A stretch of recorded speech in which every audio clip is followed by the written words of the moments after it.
इतना तेज कीर्तन किया करते थे कि उनके स्वर से आसपास के क्षेत्र सब अवगत हो जाता था। किसी ने उनको टोक करके कह दिया कि आप धीमे भजन किया करो, धीमे नाम उच्चारण किया करो, इतनी जोर जोर से क्यों बोलते? तब नामाचार्य हरिदास ठाकुर कहते हैं कि अंते नारायण स्मृति, यदि किसी व्यक्ति के कर्ण रंध्र में भगवत नाम पहुंच जाए तो उस भगवत नाम से उस व्यक्ति का कल्याण उद्धार संभव है।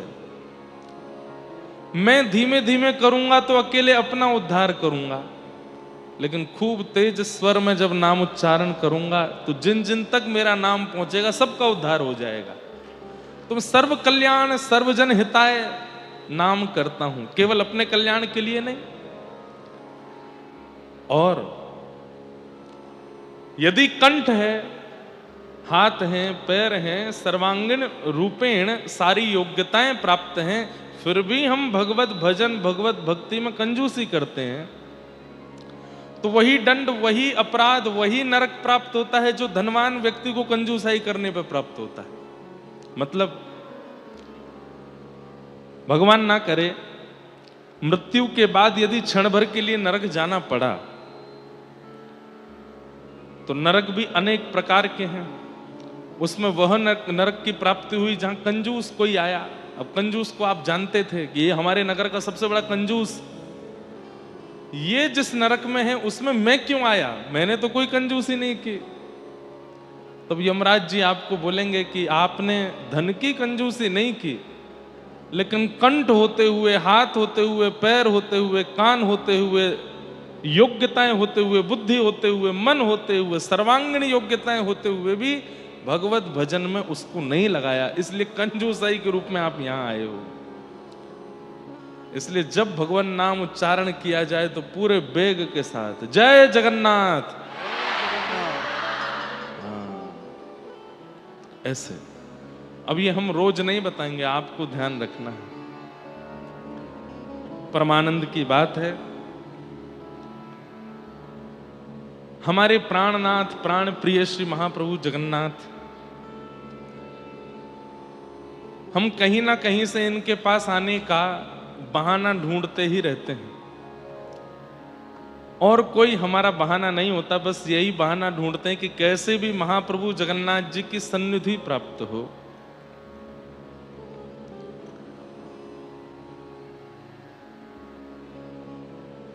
इन दिनों में भुवनेश्वर में पहले ही कथा निश्चित थी, आज से ही भुवनेश्वर में कथा होनी थी, और 26 तक कथा का क्रम था। फिर 27, 28, 29, 30 ये दिन हमारे खाली थे। 1 तारीख को 2 को विदेश यात्रा पर निकलना था। 29 को महाप्रभु जगन्नाथ जी की स्नान पूर्णिमा है, उनका जन्म नक्षत्र जन्म तिथि है। महाप्रभु जगन्नाथ जी इस धराधाम पर स्नान पूर्णिमा के दिन प्रकट हुए। तो मन में भाव था भुवनेश्वर कथा करेंगे, 4 दिन फिर जगन्नाथपुरी में ही रहेंगे, और तब तो ये भी भाव था कि पुरी में ही रहेंगे, रोज पुरी से भुवनेश्वर कथा करने आया करेंगे। परंतु किन्हीं कारणोंवश वो कथा भुवनेश्वर नहीं हो पाई। अब हमारे पास तो कथाओं के क्रम आते रहते हैं, वहां कर दो, वहां कर दो, वहां कर दो। तो कथाओं के क्रम तो बहुत जगह के आए, लेकिन मैं प्रतीक्षा कर रहा था कि महाप्रभु जी के आसपास आएगी वही कथा करेंगे इन दिनों में। भुवनेश्वर में नहीं तो कहीं पास ही होनी चाहिए। और तभी हमारे यहाँ कटक से संपर्क आया कि यहाँ कथा, पहले भी आए थे संपर्क कटक में कथा के, लेकिन तब समय नहीं बन पा रहा था। और हमारे जो सब कथाओं का क्रम देखते हैं उनको पता, उनको याद भी नहीं था कि कटक से कोई कथा आई है। जब भुवनेश्वर की कथा पोस्टपोन हुई, ये समय खाली निकला, तो हमने कहा ये तो महाप्रभु जी से दूर ही हो जाएगी, बिना बहाने कैसे जाऊं। तो मैंने इनको याद दिलाया, मैंने कि कटक से फोन आया था कथा के लिए, वो वहां संपर्क करो। बोले हाँ वो तो अभी भी है। मैंने कहा उनको कह दो अगर ये 2-3 महीना में व्यवस्था बन जाए, संभवतः 2-3 महीने में ये अपना क्रम बना है ना, इतनी जल्दी क्रम बनता नहीं कथा का, लेकिन हमने कहा उनसे कहो कटक में कथा करेंगे ताकि महाप्रभु जी का सानिध्य मिले। तो भुवनेश्वर नहीं तो कटक, महानदी के चारों तरफ से घिरे हुए इस पावन शहर कटक में हमारे पूज्य पिताजी महाराज तो यहाँ 3 बार कथा क्रम कर चुके हैं, लेकिन इतनी बार जगन्नाथपुरी आए, कटक कभी आए नहीं। तो इस बार ठाकुर जी ने कृपा करके दूर नहीं भेजा, कटक बुला लिया। वो बोले यहाँ कथा सुनाओ और प्रेम से हमारा सानिध्य अनुभव करो। तो पहले 60 किलोमीटर दूर कथा होनी थी, अब 90 किलोमीटर है, लेकिन है जगन्नाथपुरी के अंतर्गत ही।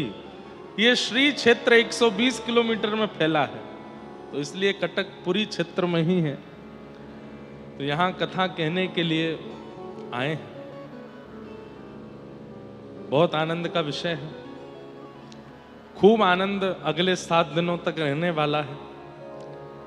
आज प्रथम दिन का सत्र है और पुरी धाम से महाप्रभु जगन्नाथ जी पधारे।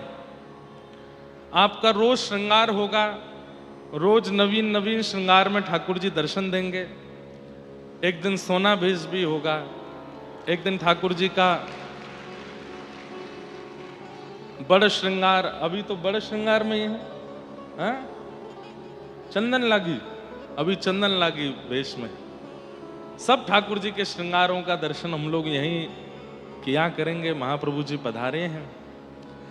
आज भी कथा के बाद हम खीर चोरा गोपीनाथ बालेश्वर जाएंगे, वहाँ पहली बार वहाँ का भी दर्शन करके आएंगे। ऐसे अद्भुत ठाकुर जी यहाँ। हमें कभी कभी लगता है कि हमारे वृंदावन के ठाकुर ने 2 प्रांतों पर बड़ी कृपा की है भारत में। वृंदावन के ठाकुरों ने 2 प्रांत पर विशेष कृपा की है।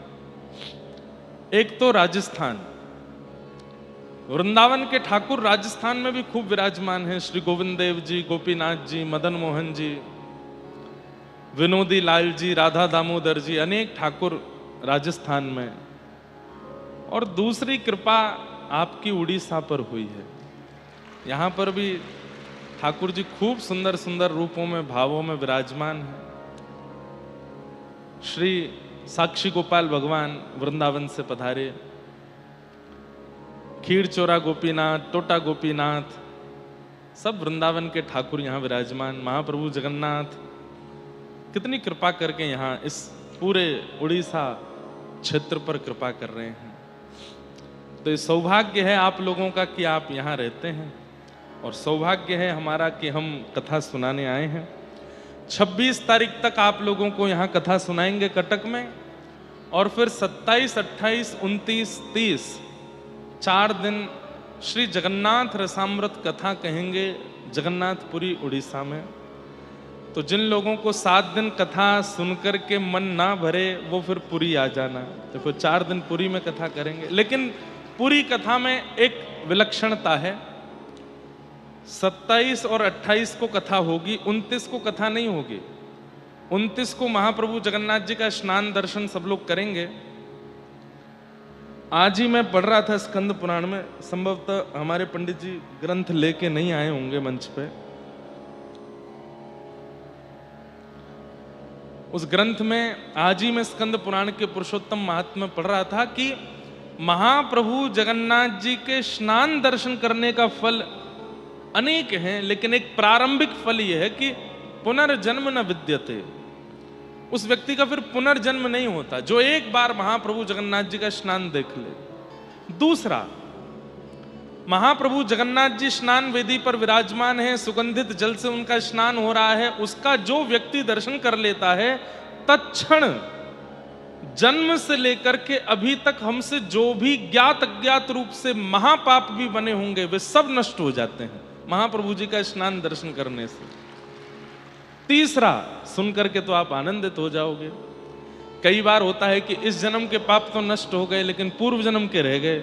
तो कहते हैं हम आज तक पृथ्वी पर जितने भी जन्म लेकर के आए हैं, जिस भी योनि में आए हैं, और उसमें हमसे जो भी पाप बना है, महाप्रभु जगन्नाथ जी का स्नान दर्शन करने से और कदापि यदि वो स्नान जल प्राप्त हो जाए तो उसका आचमन करने से, सेवन करने से इस जन्म नहीं अनेक जन्मार्जित जितने भी हमारे पाप हैं वो सब नष्ट हो जाते हैं।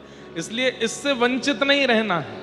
मैं तो पहली बार स्नान दर्शन करने आया हूं, आप लोग तो यहीं रहते हैं, तो इस बार आप लोग भी मत चूकिएगा। 27-28 2 दिन कथा करेंगे, स्कंद पुराण के पुरुषोत्तम महात्म्य पर ही कथा करेंगे और जो वहाँ के भक्तों के चरित्र उस पर लीला कहेंगे। 29 तारीख को सुबह से महाप्रभु जगन्नाथ जी का स्नान दर्शन करेंगे। उसके बाद एक समय हम सबको बता देंगे, उस समय तक सब लोग फिर कथा पंडाल में आ जाएंगे पुरी में। 29 तारीख को फिर हमारे श्री राधा गिरधरलाल वृंदावन से पधारेंगे, उनका स्नान दर्शन होगा। उनका भी स्नान पूर्णिमा उत्सव इस बार जगन्नाथपुरी में मनेगा। तो श्री ठाकुर जी का, लाल जी का भी स्नान उत्सव होगा, उसका आनंद लेंगे। और फिर हम लोग सब समुद्र स्नान करेंगे, वहीं कीर्तन करेंगे, वहीं आनंद करेंगे। उस दिन कथा नहीं होगी, केवल स्नान दर्शन और कीर्तन। और फिर 30 तारीख को फिर कथा होगी, सुबह के सत्र में कथा करके फिर सब लोग अपने अपने स्थान को प्रस्थान। तो कथा 3 ही दिन है, लेकिन उत्सव 4 दिन का है, एक दिन केवल स्नान दर्शनार्थी। तो ये जगन्नाथपुरी का क्रम है। लेकिन आप लोग ये मत सोचिएगा कि 27 से ही उत्सव होने हैं तो फिर कटक में क्या होगा। कटक में जो होगा वो सरप्राइज है। यहाँ पर भी खूब आनंद होंगे, उत्सव होंगे, कुछ ना कुछ योजना बना करके थोड़ा थोड़ा हम आनंद करते रहेंगे। महाप्रभु जगन्नाथ जी के दिव्य दर्शन हम सब लोग करते रहेंगे, ऐसी सब भावना होगी। महाप्रभु जी का दिव्य रूप इस वक्त आप देख रहे हैं कि एक पर्वत खंड के अंदर विराजमान यहाँ मंच ऐसा बनाया है। इस पर भी एक सुंदर कथा है। कथा तो संपूर्ण हम अभी ग्रंथों से ले रहे हैं। हमने सुना है कि उड़ीसा के भी कई वैष्णवों को ये कथा नहीं पता है। एक समय ऐसा आया था, मैं थोड़ा संकेत करूं, पूरी कथा कल सुनाऊंगा। एक समय ऐसा आया था कि 144 वर्ष तक महाप्रभु जगन्नाथ जी के दर्शन भी नहीं हुए थे और महाप्रभु जगन्नाथ जी की सेवा भी नहीं हुई थी। कई आक्रांताओं से बचाने के लिए तत्कालीन राजा ने महाप्रभु जगन्नाथ जी को भूमि के अंदर विराजमान किया था, एक गुफा के अंदर विराजमान किया था। 144 वर्ष बाद फिर उस क्षेत्र में एक राजा का आगमन हुआ। उन्होंने ठाकुर जी को ढूंढा और पुनः भूमि से प्रकट किया। तो गुफा के अंदर जो महाप्रभु जी का दर्शन था वही मंच यहां बनाया गया है। तो ये दर्शन है, कथा श्लोक सहित और भाव सहित जो भी है वो कल के प्रसंग में मैं सुनाऊंगा। कौन से राजा थे, क्या क्या उनके नाम थे, वो सब निकाला है। कौन से क्षेत्र में है, सब कुछ उसका भाव रखा है। परंतु ये अद्भुत दर्शन है। आज भी वो गुफाएं वहां विराजमान है जहां महाप्रभु जी विराजे। तो उसी भाव से इस बार सोच रहे थे कि उड़ीसा में कथा होती है, हर बार हम श्री मंदिर बनाते हैं, हर बार श्री मंदिर का। अच्छा, एक बात और, दुनिया के किसी कोने में कथा हो, आयोजकों की जिम्मेवारी है मंच बनाने की।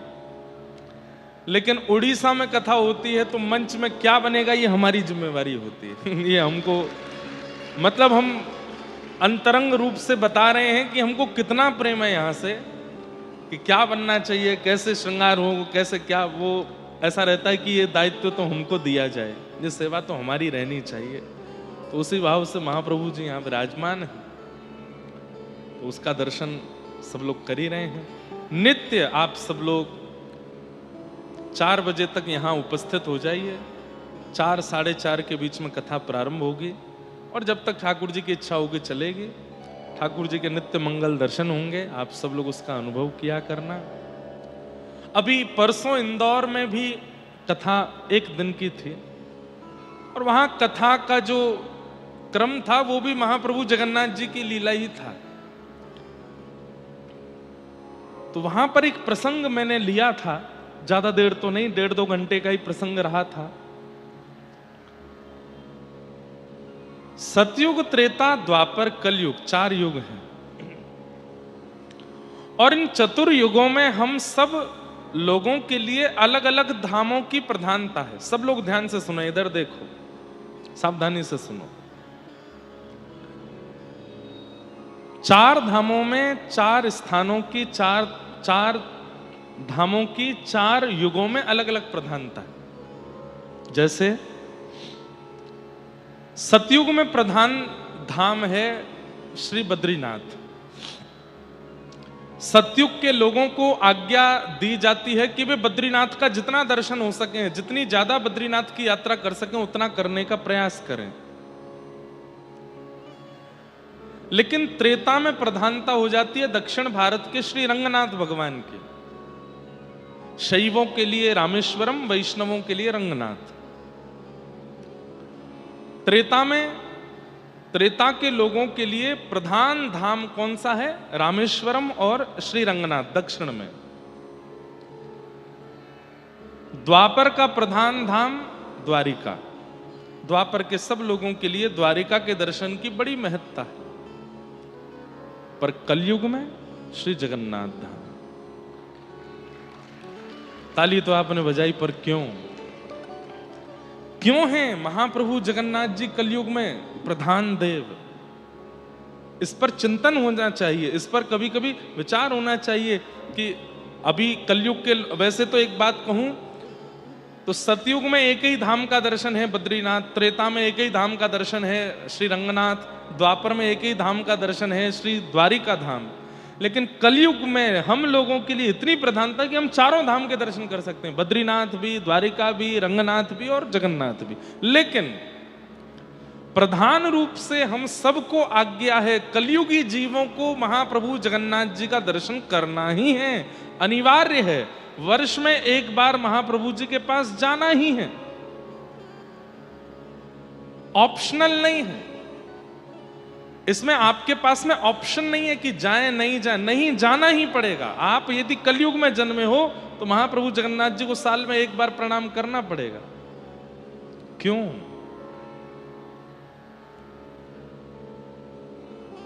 हम कलयुगी जीव हैं। कलयुग में प्रत्येक दिन पाप बढ़ रहे हैं, प्रत्येक क्षण हमसे भी कोई ना कोई पाप बनता है। और यदि हम उन पापों में सदा रत रहेंगे तो अपना उद्धार कभी नहीं कर पाएंगे। चाहे हम कितना भी नियम कर लें, जप कर लें, तप कर लें, कितना भी ज्ञान अर्जन कर लें, कलिकाल इतना प्रचंड है तब भी हमको पापगामी बना के ही मानेगा और कोई उपाय नहीं है। तब कहें क्या करें? कलयुग के जीव अपना उद्धार कैसे करेंगे? तब महाप्रभु जगन्नाथ जी प्रकट हुए और प्रकट होकर के कहा, मेरा दर्शन करेंगे, मेरी स्नान वेदी का दर्शन करेंगे, मेरी चंदन यात्रा का दर्शन करेंगे, मेरे नौका विहार का दर्शन करेंगे, मेरी रथ यात्रा का दर्शन करेंगे, और मेरा दर्शन भी यदि कर लेंगे, किसी बिना उत्सव में भी महाप्रभु जगन्नाथ जी का भी दर्शन यदि कर लेते हैं तो उसी क्षण हमारे पाप नष्ट होने प्रारंभ हो जाते हैं। हम जितनी देर महाप्रभु जी के सन्मुख रहते हैं, जितनी देर श्री क्षेत्र के अंदर रहते हैं, उतनी देर पाप नष्ट होते रहते हैं हमारे। इसलिए कलिकाल में हम लोगों के लिए जगन्नाथपुरी जाना अति अनिवार्य है, पर एक कंडीशन अप्लाई होती है। क्या? जगन्नाथपुरी जाना है, महाप्रभु जी का दर्शन करना है, लेकिन महाप्रभु जी को देखने के बाद में पूर्ण समर्पण करते हुए ठाकुर जी को वचन देना है कि नाथ, अब तक जो हुआ उन सबको आप नष्ट कर ही रहे हैं अपने दर्शन से, पर मैं वचन देता हूं कि अब दोबारा वह गलतियां नहीं होंगी जो मैंने पूर्व में की हैं। अब वह पाप मुझसे दोबारा नहीं बनेंगे। मैं प्रयास करूंगा कि मैं पुनः उन सब क्रियाओं को ना करूं जो मैंने पूर्व में की हैं। बस आप कृपा करके ये नम रक्ष जगन्नाथ, मेरी रक्षा करो। और आप ठाकुर जी को जैसे ही वचन दे देते हो कि पुनः नहीं करूंगा, ठाकुर जी तुरंत आपके समस्त पापों को नाश कर देते हैं। दो लोग हैं जो हमारा पूरा लेखा जोखा रखते हैं। हमारे पूरे जीवन की डायरी दो लोगों के पास में है, चित्रकेतु और यमराज। इनके पास सब लिखा है, हमने कब कहां क्या किया। हम भूल जाते हैं, पर नरक जाते समय वे सब हमको याद कराते हैं।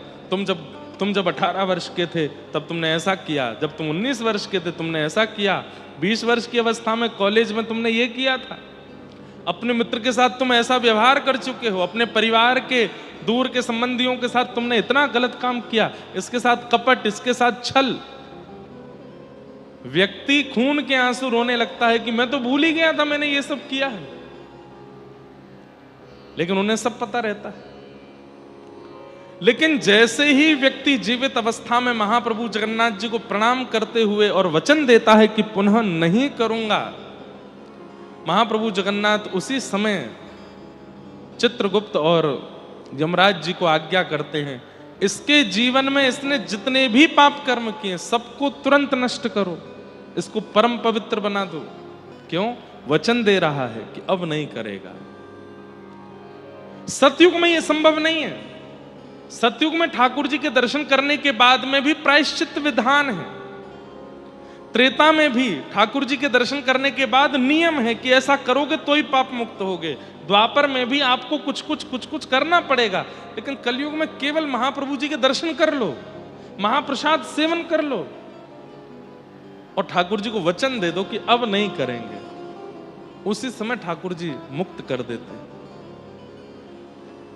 लेकिन महाप्रभु जगन्नाथ जी को वचन देने के बाद भी, दर्शन करने के बाद भी पुनश्च उन्हीं पापों को जो व्यक्ति दोहराता है उसके साथ क्या होता है? एक तो 84 लाख योनियों में रजिस्ट्रेशन सब जगह हो जाता है, जाना ही पड़ेगा, और कितने हजार वर्षों के लिए नरक की प्राप्ति होती है उसका कोई आंकड़ा नहीं। और तीसरा, ठाकुर जी रूठ जाते हैं, महाप्रभु जी नजर फेर लेते हैं, फिर कभी उस व्यक्ति को देखते नहीं जो वचन देने के बाद भी पाप करे। इसलिए कलिकाल में महाप्रभु जगन्नाथ इतने दयालु देव हैं, इतने कृपालु देव हैं कि समस्त पापों को नष्ट करने के लिए बैठे हैं। लेकिन बस हम इतनी सावधानी रखें कि वचन देने के बाद पुनश्च वह पाप कर्म करें ना, और कम से कम ज्ञात रूप में ना करें, जानबूझ के ना करें। अज्ञात में हो जाए तो कोई बात नहीं, ठाकुर जी क्षमा करते हैं, पर ज्ञात रूप में ना करें। क्यों? शास्त्रों में वर्णन है कि जब कलिकाल बढ़ेगा, जब कलयुग प्रचंड होता चला जाएगा तो क्या क्या होगा।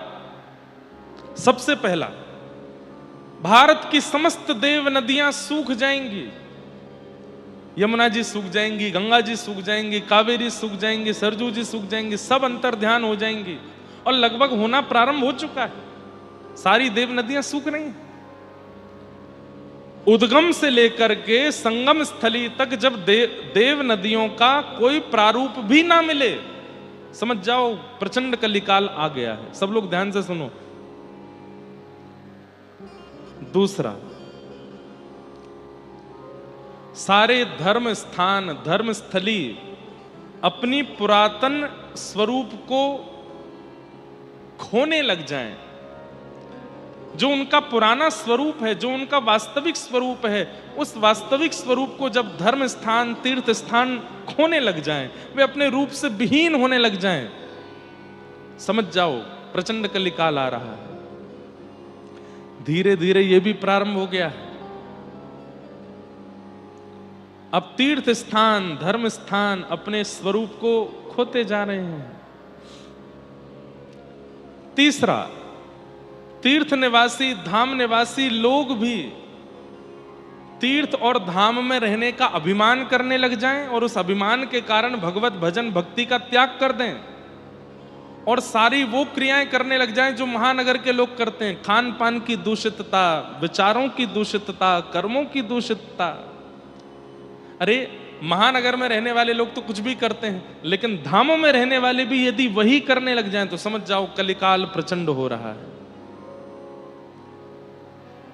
चौथा, भगवान के दिव्य धाम महानगरों जैसे बनने लग जाएं, और महानगरों जैसी व्यवस्था, दुर्व्यवस्था उन स्थानों में प्रकट हो जाए।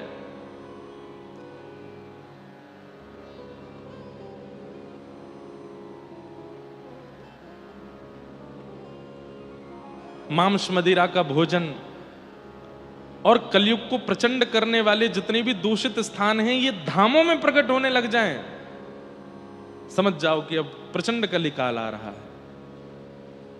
और अंतिम स्थिति बताते हैं, जितनी भी देव मूर्तियां हैं भारत में, जितने भी धाम हैं, जितने भी तीर्थ हैं, वहां विराजमान जो देव स्थान हैं, वो देव मूर्तियां हैं, उनसे देवत्व निकल जाएगा, वे केवल पाषाण रह जाएंगे।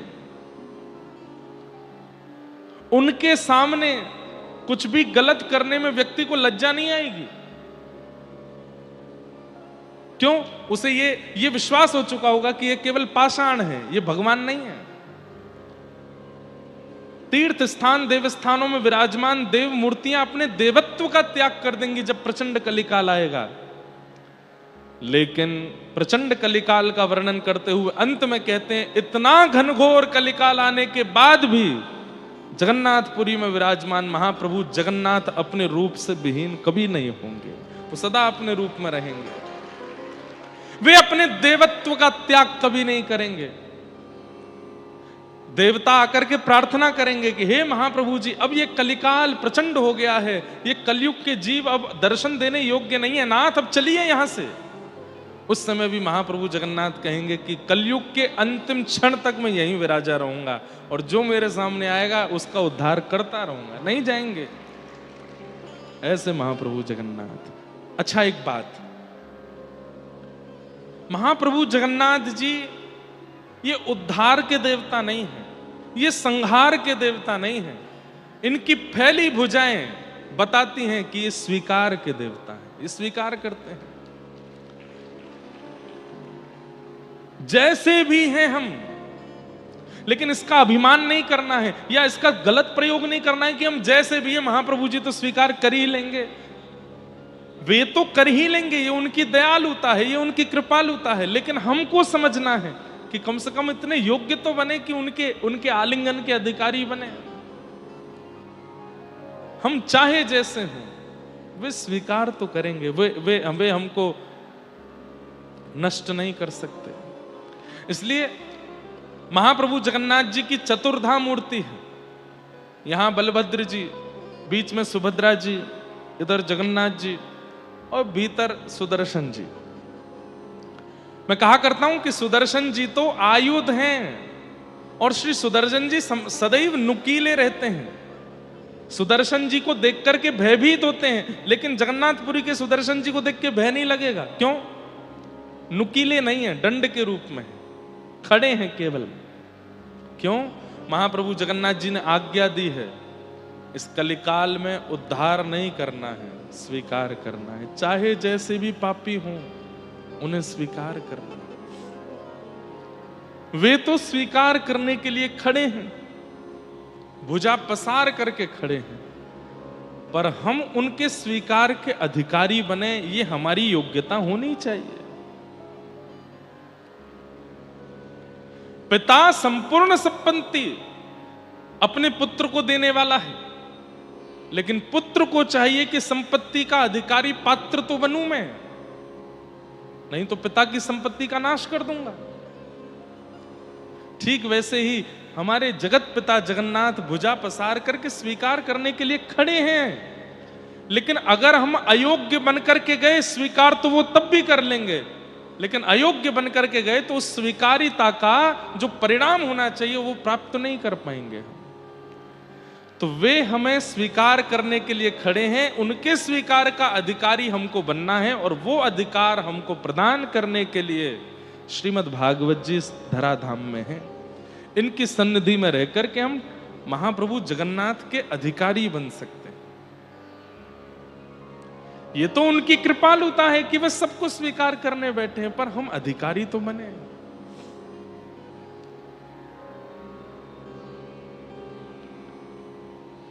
अच्छा हूं या बुरा हूं, जैसा भी हूं तुम्हारा,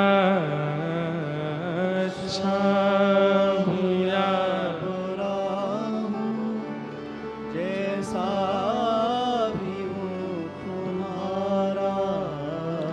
अच्छा हूँ या बुरा हूँ, जैसा भी हूँ तुम्हारा। अच्छा हूँ या बुरा हूँ, जैसा भी हूँ तुम्हारा। ठुकराओ ना मुझे अब, ठुकराओ ना मुझे, मैं चरणों में सर झुकाऊं। ठुकराओ ना मुझे अब, चरणों में सर झुकाऊं। हे प्रभु मुझे बता दो, चरणों में कैसे आऊं। हे प्रभु मुझे बता दो। सच्चिदानंद रूपाय विश्वोत्पत्त्यादि हेतवे, तापत्रय विनाशाय श्री कृष्णाय वयं नमः। महात्मा के प्रथम श्लोक में कहते हैं सच्चिदानंद रूपाय। बहुत सावधानी से सब लोग सुनो।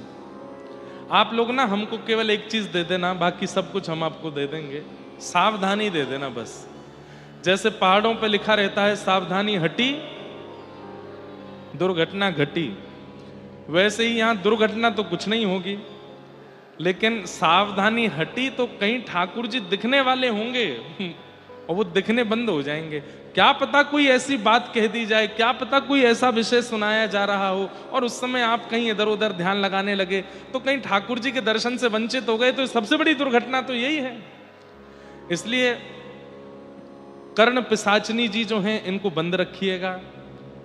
व्हाट्सएप, फेसबुक, इंस्टाग्राम, कैमरा वैमरा, फोन कॉल सब 3 घंटे के लिए बिल्कुल बंद रखो। दूसरा, कान रूपी दोने बिल्कुल खाली कर लीजिए। मन बुद्धि चित्त को जगन्नाथ महाप्रभु और यहां व्यास मंच पर बैठे हुए व्यास जी में लगा दीजिए। आप 7 दिन का एक उद्देश्य निश्चित कर लीजिए कि इस कथा का उद्देश्य क्या है। कि मैं इतनी बार कटक से गया हूं जगन्नाथपुरी, लेकिन ना तब प्रार्थना है कि पुरी आकर के दर्शन नहीं, अब कटक में बैठे बैठे आपका साक्षात्कार करना है, और वो ये कथा करा देगी। अरे महाराज, 7 दिन की कथा में ये सामर्थ्य है कि आपसे कोई पूछ ले कि आज बताओ महाप्रभु जी ने कैसा श्रृंगार किया है, तो आप बता दोगे। ऐसी अर्ध स्पर्श माला पहनी है ठाकुर जी ने, ऐसे पोशाक धारण किया, ऐसा पुष्प, ऐसा आप बता दोगे। वो सब संभवताएं प्रकट हो सकती हैं भागवत जी से, इसलिए बहुत ध्यान से सुनो। सच्चिदानंद रूपाय विश्वोत्पत्त्यादि हेतवे, महात्मा का पहला श्लोक। तापत्रय विनाशाय श्री कृष्णाय वयं नमः। सत्य, चैतन्य और आनंद, 3 रूपों का वर्णन यहां पर किया गया। ध्यान से सुनिएगा। महाप्रभु जगन्नाथ जी श्रीमद् भागवत के महात्म के प्रथम श्लोक के प्रत्यक्ष दृष्टा हैं। जो श्लोक मैं बोल रहा हूं वो यदि देखना है तो पीछे देख लो। इधर जो विराजमान बलभद्र जी हैं ये सत्य स्वरूप हैं। क्यों? श्री बलराम जी आचार्य हैं, जीवाचार्य हैं। हमारे आचार्य श्रीमद् रामानुजाचार्य जी श्री बलराम जी शेषावतार, और उन्हीं के रूप में ही श्री रामानुजाचार्य जी आए हैं। तो आचार्य कौन है? जो सत्य का अनुभव करावे, जो सत्य पथ प्रदर्शन करावे, वही आचार्य है। तो सत्य, चित्त और आनंद में सत्य कौन है? श्री बलभद्र जी। और जगन्नाथपुरी में तो एक बात की बड़ी प्रसिद्धि है, बड़ा ठाकुर। क्या नाम है इनका? छोटा ठाकुर बात नहीं माने तो बड़े ठाकुर से कह दो। बाहर के आने वाले लोग सब जगन्नाथ जी से बात करते हैं, लेकिन पुरी के लोकल लोग तो बड़े ठाकुर से ही बात करते हैं। कालिया ठाकुर सुनता नहीं है, आप ही काम बनाओ। कालिया ठाकुर तो बाहर वालों में ही व्यस्त रहता है, लोकल लोगों की तो आप सुनोगे। और क्योंकि बलभद्र जी राजा हैं, भले ही द्वारिकाधीश श्री कृष्ण है, पर द्वारिकाधीश कृष्ण भी कोई क्रिया करना चाहते हैं तो पहले बलभद्र जी से आज्ञा लेते हैं, तभी करते हैं। इसलिए महाप्रभु जगन्नाथ जी के मंदिर में प्रवेश करते ही सबसे पहला दर्शन श्री बलभद्र जी का होता है। आप लोग जब भीतर प्रवेश करते हैं, अब सबने दर्शन तो किए ही हैं, जैसे ही भीतर प्रवेश करते हैं तो गरुण स्तंभ है, उधर ठाकुर जी विराजमान। भीतर प्रवेश करते देखोगे पहले बलराम जी दिखते हैं। क्यों? आचार्य का पहले दर्शन करोगे तो आचार्य ही आपको बताएगा कि सत्य पथ किधर है, सत्य मार्ग किधर है, ठाकुर जी कहां। तो प्रथम दर्शन सत्य स्वरूप श्री बलराम जी, क्योंकि वे आचार्य हैं, जीवाचार्य।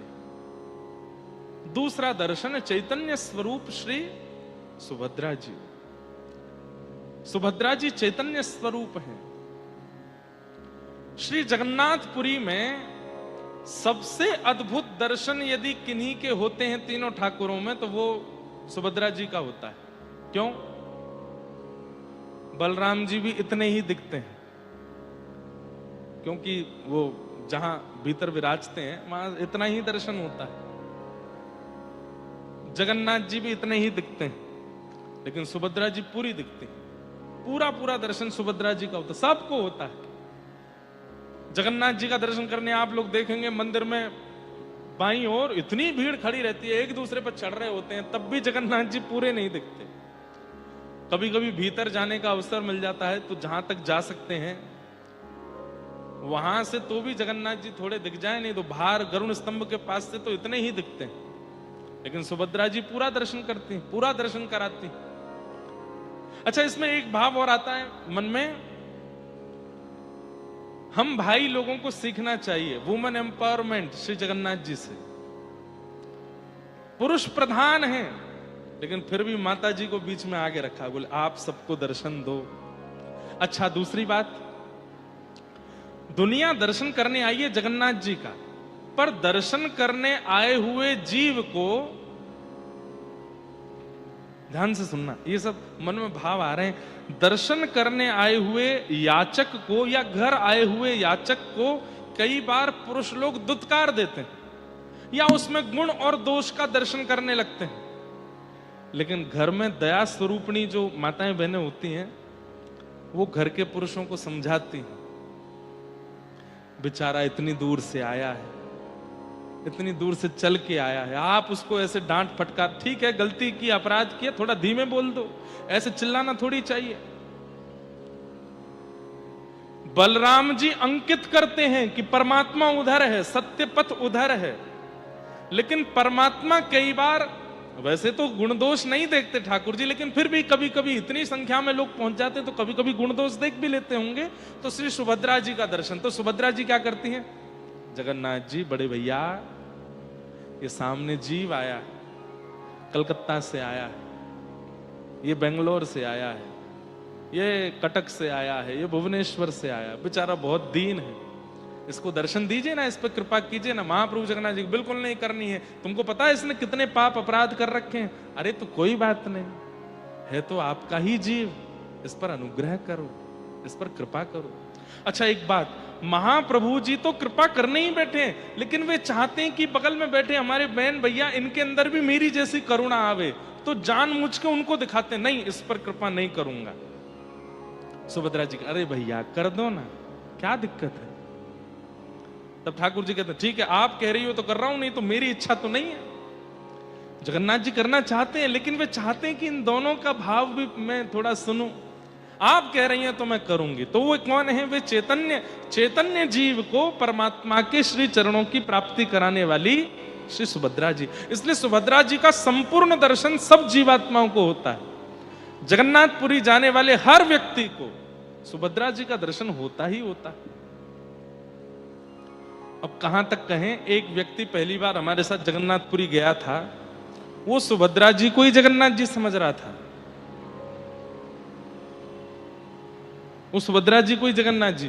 फिर एक बार कहीं फोटो लगी थी तो मैंने कहा भाई कैसे दर्शन है? बोले ये जय विजय हैं, बीच में जगन्नाथ जी हैं। मैंने कहा अरे भाई ये जय विजय जगन्नाथ जी नहीं है, ये बलभद्र जी हैं, सुभद्रा जी है, जगन्नाथ। वैसे ऐसा है नहीं, अब तो सब लोगों को सब पता है, लेकिन ऐसे ऐसे महापुरुष भी हैं। तो सुभद्रा जी का दर्शन सबको होता है, या फिर ऐसा कहो सब पर दृष्टि सुभद्रा जी की जरूर पड़ती है। और ये अच्छा है कि सुभद्रा जी हमको देख लें। वे दयालु हैं, वे मां हैं, वे कई बार प्रसन्न होती हैं तो जगन्नाथ जी से कहती हैं इस पर कृपा करो। और जब सत्य स्वरूप बलभद्र जी, चैतन्य स्वरूप सुभद्रा जी दोनों कृपा कर देती हैं, तब आनंद घन जगन्नाथ हमको देखते हैं। आनंद घन जगन्नाथ की हम पर दृष्टि पड़ती है, और जैसे ही उनकी दृष्टि पड़ती है, उनकी कृपा होती है। बड़े भाव आ रहे हैं मन में।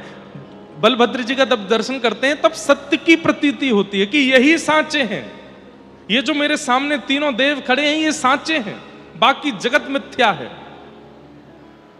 सुभद्रा जी का जब दर्शन करते हैं तो उनके प्रति मूर्ति भाव नष्ट हो जाता है, तीनों चैतन्य हैं। और जब जगन्नाथ जी का दर्शन करते हैं तो रोंगटे खड़े हो जाते हैं, आनंद आ जाता है। आनंद रूप सच्चिदानंद रूपाय, ये सत्य चैतन्य और आनंद घन रूप महाप्रभु जगन्नाथ। जगन्नाथ जी को देखने के बाद भी नेत्रों से आंसू नहीं निकले तो समझ जाना भीतर कुछ और भरा पड़ा है। लेकिन महाप्रभु जगन्नाथ जी को देखते ही नेत्र सजल हो जाते हैं, नेत्रों से अश्रुपात होता है, रोंगटे खड़े हो जाते हैं, अपनी देह की सुध भूल जाते हैं। कौन आया साथ में, कौन लेकर के आया, कहां खड़े हैं। कई बार इतनी गर्मी हो जाती है भीतर मंदिर में कि महाराज श्वास लेना भारी पड़ता है, लेकिन महाप्रभु जगन्नाथ को देख करके एक ऐसी शीतलता का अनुभव होता है। वही शीतलता, वही सुख, वही है आनंद, और वही आनंद श्री कृष्ण।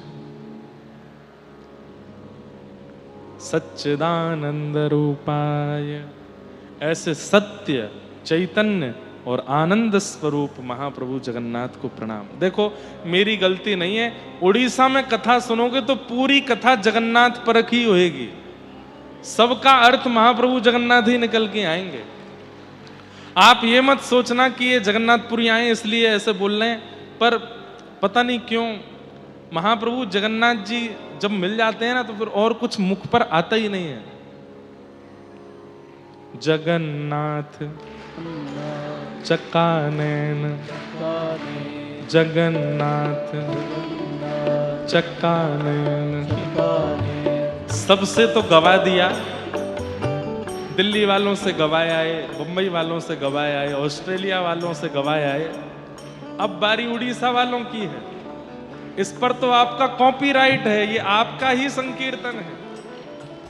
ऊंचे स्वर में गाओ, मेरे प्रभु जगन्नाथ चक्कानैन, जगन्नाथ चक्कानैन, नीलाचल वारे तू न संभाले तो हमें कौन संभाले हो, तू न संभाले तो हमें कौन संभाले, तू न संभाले तो हमें कौन संभाले हो, तू न संभाले तो हमें कौन संभाले। मेरे प्रभु जगन्नाथ चक्कानैन, जगन्नाथ चक्कानैन, नीलाचल वारे तू न संभाले तो हमें कौन संभाले हो, तू न संभाले तो हमें कौन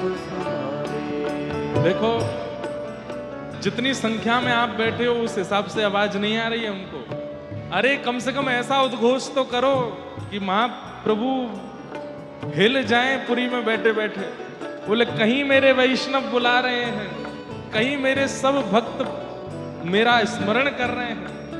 भाव से ऊंचे स्वर में गाओ, मेरे प्रभु जगन्नाथ चक्कानैन, जगन्नाथ चक्कानैन, नीलाचल वारे तू न संभाले तो हमें कौन संभाले हो, तू न संभाले तो हमें कौन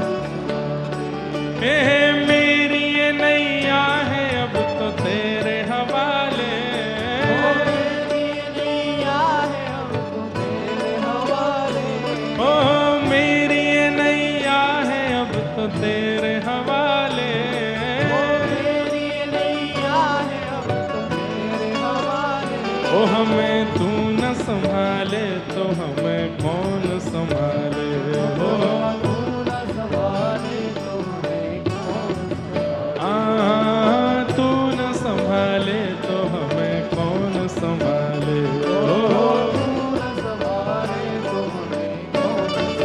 मेरे प्रभु जगन्नाथ चकानैन जगन्नाथ चकानैन नीलाचल वारे तू न संभाले तो हमें कौन संभाले। हो हे बलभद्र सुभद्रा संग आप विराजे। बलभद्र सुभद्रा संग आप विराजे। हे बलभद्र सुभद्रा संग आप विराजे। बलभद्र सुभद्रा संग आप विराजे। हे मंदिर के ऊपर नील चक्र विराजे। हो मंदिर के ऊपर नील हाँ मंदिर के ऊपर नील चक्र विराजे। हो मंदिर के ऊपर नील चक्र। मेरे प्रभु आगे वाले नहीं पीछे वाले कुर्सी वाले सोफा वाले सब गाओ। मेरे प्रभु जगन्नाथ जगन्नाथ चकानैन चकानैन नीलाचल वारे तू न संभाले तो हमें कौन संभाले। हो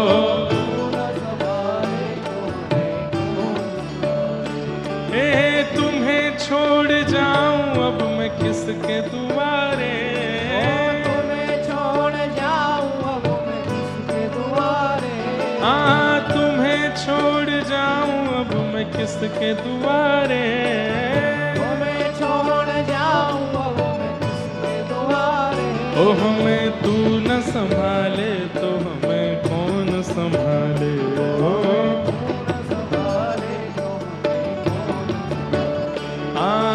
तू न संभाले तो हमें कौन संभाले। हो मेरे प्रभु जगन्नाथ चकानैन जगन्नाथ चकानैन हे जगन्नाथ चकानैन जगन्नाथ चकानैन नीलाचल वारे तू न संभाले तो हमें कौन संभाले। हो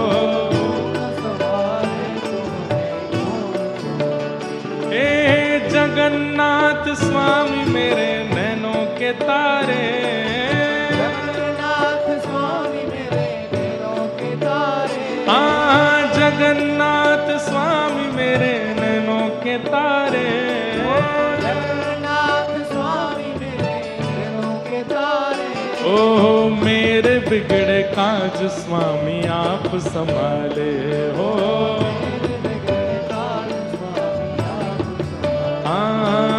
मेरे बिगड़े काज स्वामी आप संभाले। हो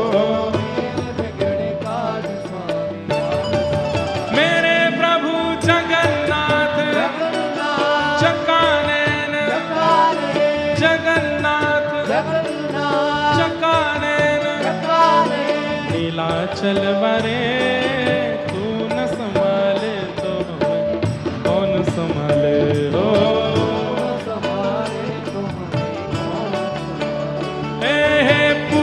जगन्नाथ भजो राधे गोविंदा। पूरी जगन्नाथ भजो राधे गोविंदा। बलभद्र सुभद्रा भजो राधे गोविंदा। बलभद्र सुभद्रा भजो राधे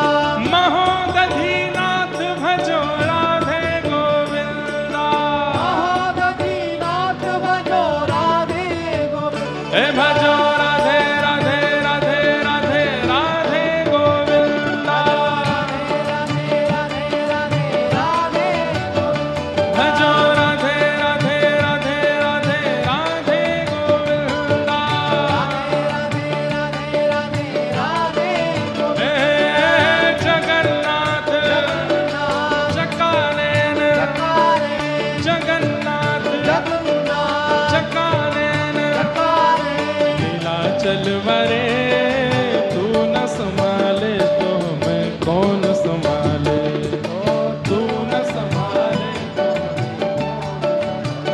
हे तू न संभाले तो हमें कौन संभाले, हो तू न संभाले तो हमें कौन हे तू न संभाले तो हमें कौन संभाले, हो तू न संभाले। महाप्रभु जगन्नाथ की, बलभद्र सुभद्रा मैया की, नीलाचल धाम की।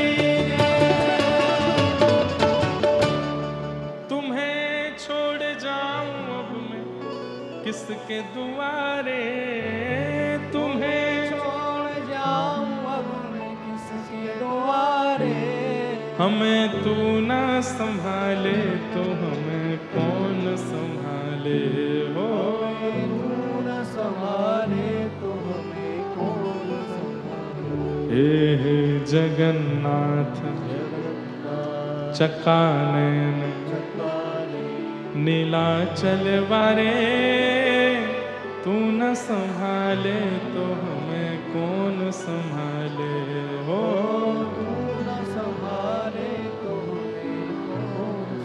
सच्चिदानंद रूपाय विश्वोत्पत्त्यादि हेतवे तापत्रय विनाशाय श्री कृष्णाय वयं नमः। तो सत्य स्वरूप कौन है? बलभद्र जी। वैसे ये तीनों रूप तीनों ही हैं, सत्य भी तीनों है, चैतन्य भी तीनों है, आनंद भी तीनों है, लेकिन एक भाव रूप में सत्य स्वरूप श्री बलभद्र जी, चैतन्य स्वरूप श्री सुभद्रा जी और आनंद घन श्री जगन्नाथ। सच्चिदानंद रूपाय, तीनों करते क्या है? बोलो विश्वोत्पत्त्यादि हेतवे, विश्व की उत्पत्ति करना, पालन करना और संहार करना, ये तीनों का काम है। तापत्रय विनाशाय, तीन प्रकार के तापों का जो नाश करते हैं, आदि दैविक, आदि भौतिक, आध्यात्मिक। श्री कृष्णाय वयं नमः। ऐसे श्री कृष्ण को हम बारंबार प्रणाम करते हैं, नमन करते हैं, वंदन करते हैं। यम प्रव्रजन्तमनुपेतमपेत कृत्यम द्वैपायनो विरह कातरयाजुहाव, पुत्रेति तन्मयतया तर्वोऽभिनेदुः, तम सर्वभूत हृदय मुनिमानतोस्मि। श्री सुखदेव जी महाराज की। श्री सुखदेव जी को वंदन किया। 88,000 सौनकादि ऋषि नैमिषारण्य क्षेत्र में सूत जी महाराज से प्रश्न करते हैं कि भगवान, इस भयावह कलिकाल में भगवत प्राप्ति का श्रेष्ठ से श्रेष्ठ और पवित्र से पवित्र साधन क्या है? कृपा कर हमें बताओ। बहुत ध्यान से सुनेंगे सब लोग। सब लोग इधर देखो, इधर देखो, इधर देखो, ध्यान से सुनो। टीवी पर तब देखिएगा जब आपका रूप आवे उसमें, हाँ? जब तक आप नहीं दिखाए जाओ तब तक हमको ही देखो। कलयुग में भगवत प्राप्ति का श्रेष्ठ से श्रेष्ठ, श्रेयसाम यद भवेत् श्रेय पावनानां च पावनम, कृष्ण प्राप्तिकरं सस्वत् साधनम तद्वदाधुना। बंधुओं देखो, हम पाप मुक्त कैसे हों, हम पवित्र कैसे हों, हम शुद्ध कैसे हों, हमारे पूर्व के किए कृत्यों से हम निवृत्त कैसे हों, इसकी योजनाएं तो सब सुनते रहते हैं और सब करते भी रहते हैं, लेकिन भगवत प्राप्ति कैसे हो, महाप्रभु जगन्नाथ हमें मिले कैसे, इसकी योजना में बहुत कम लोग होते हैं। इसकी योजना में बहुत कम लोग। लेकिन वास्तविकता यही है कि पाप मुक्त होना कल्याण नहीं है, मृत्यु से पहले भगवत अनुभव कर लेना यही मानव का कल्याण है। बहुत धनवान होना कल्याण नहीं है। यदि बहुत धनवान होना कल्याण होता तो शायद सबसे बड़ा कल्याणकारी और सबसे बड़ा कल्याणवंत पुरुष रावण है। विद्वान होना कल्याण नहीं है। उसमें भी रावण का ही नाम आ जाएगा। बहुत विद्वान था। यश वैभव कीर्ति प्राप्त करना कल्याण नहीं है। प्रभु श्री राम को इतने लोग नहीं जान रहे थे त्रेता में जितना रावण को जानते थे। हिरण्यकश्यप को तीनों लोग जानते थे, नृसिंह भगवान को कोई नहीं जान रहा था। तो यश वैभव कीर्ति प्राप्त करना भी कल्याण नहीं है। सुयोग पुत्र होना, सुयोग पुत्री होना, उनके योग्य विवाह हो जाना, ये सब कल्याण नहीं है। लेकिन दुर्भाग्य की बात, हम यहां सुनकर के बातें तो बड़ी बड़ी कर रहे हैं, पर बाहर जाके हम भी यही कल्याण चाहते हैं। हमारा उद्देश्य भी यही बन चुका है कि धनवान होंगे तो ही हमारा कल्याण है, योग्य पुत्र पुत्री होंगे तो ही हमारा कल्याण है, हमारा यश होगा, कीर्ति होगा, वैभव होगा तो ही हमारा कल्याण है। यहां बैठ करके तो बड़ी बड़ी बातें होती ही हैं, लेकिन वास्तविकता में यह कल्याण नहीं। कल्याण क्या है? भले ही योग्य कुल में जन्म हुआ हो, लेकिन इस पृथ्वी से प्रस्थान करने से पूर्व भगवत अनुभव हो गया हो, भगवत साक्षात्कार हो गया हो, तभी हमारा कल्याण है। उसी में ही हमारा कल्याण है। भक्तिमती मीराबाई, राजवंश की रानी, आधी रात महल तज चलती, रहा न मनवा बस का, गिरधर की दीवानी मीरा, नाम छूटा अपयश का, और ठाकुर जी को प्राप्त कर ले। ये कल्याण है। अश्रेष्ठ कुल में जन्मा साल बेग, अहे नील शैण प्रबण मतावरण, प्रबण मतावरण,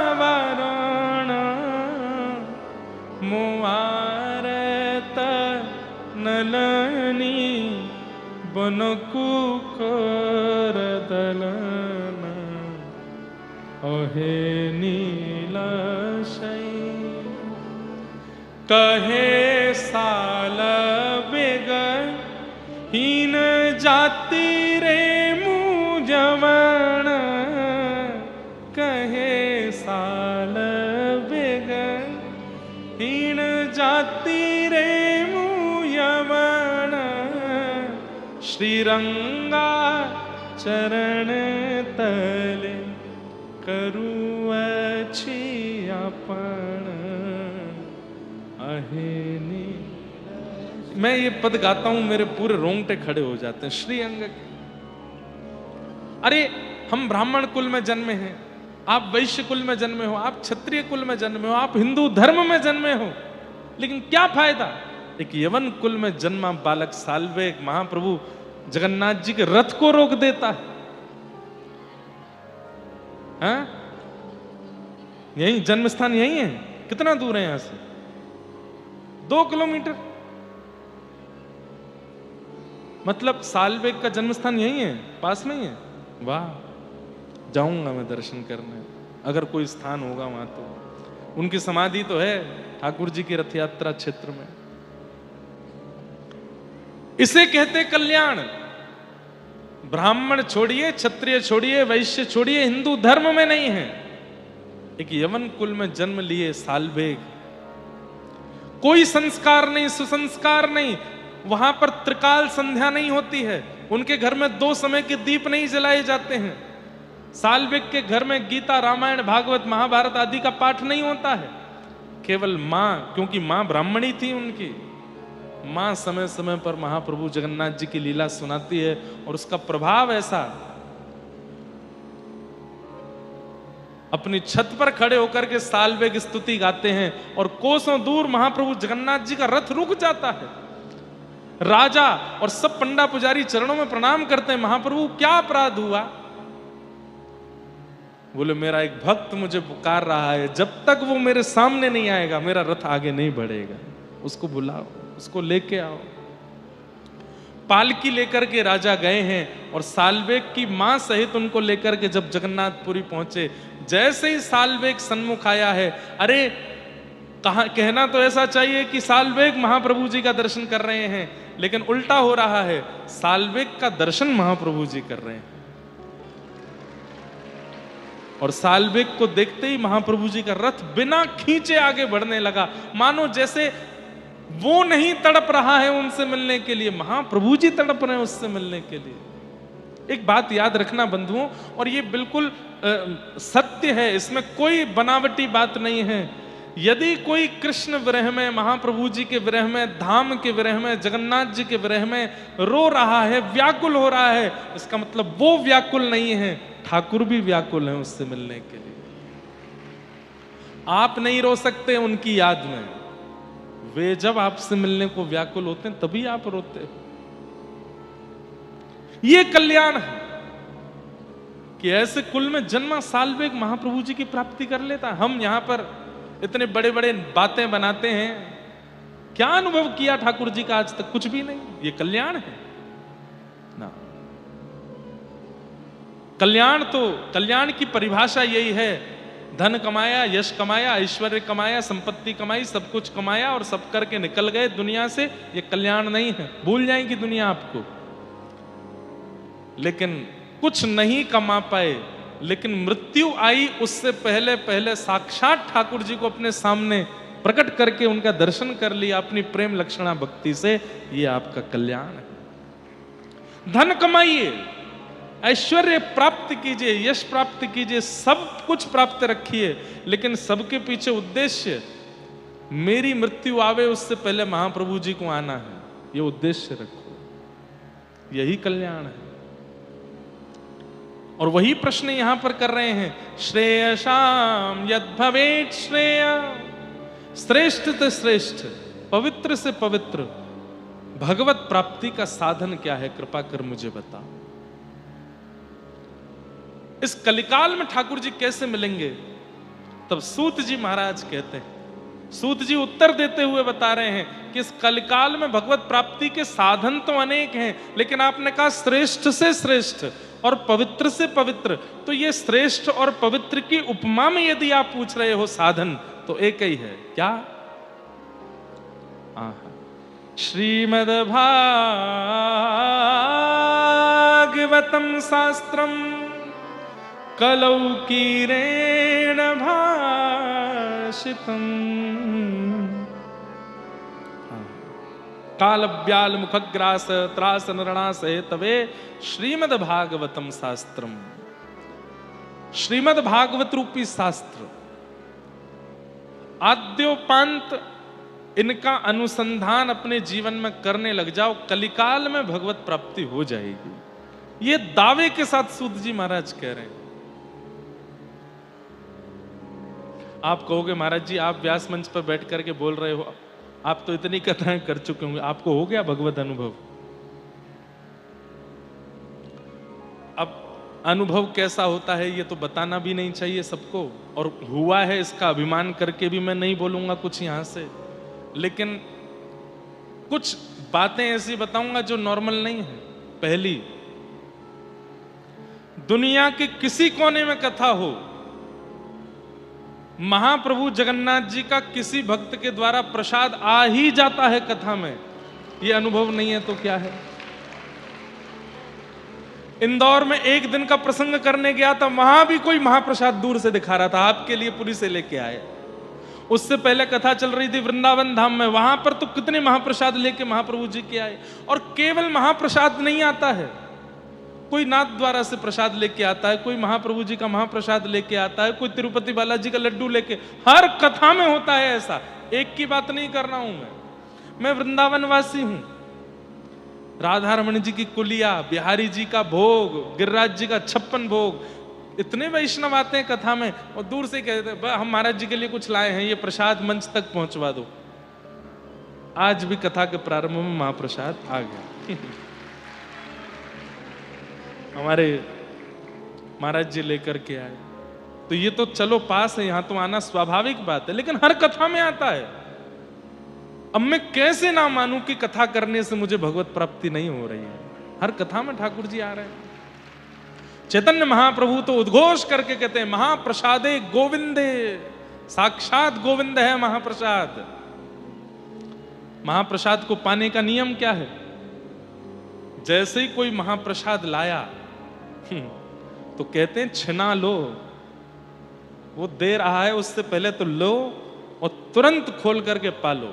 एक तिनका लो लेकिन ले लो तुरंत। क्यों? आपने अगर रखा चलो शाम को पाएंगे, कल पाएंगे, रात में प्राण चले गए तो महाप्रसाद सन्मुख आए तुरंत उसको अपनी जिह्वा पर धर लीजिए, ऊपर से डाल लीजिए, एक कणिका डाल लीजिए। क्यों? साक्षात गोविंद है। हर कथा में महाप्रसाद आता है, हर कथा में तिरुपति बालाजी का लड्डू आ जाता है।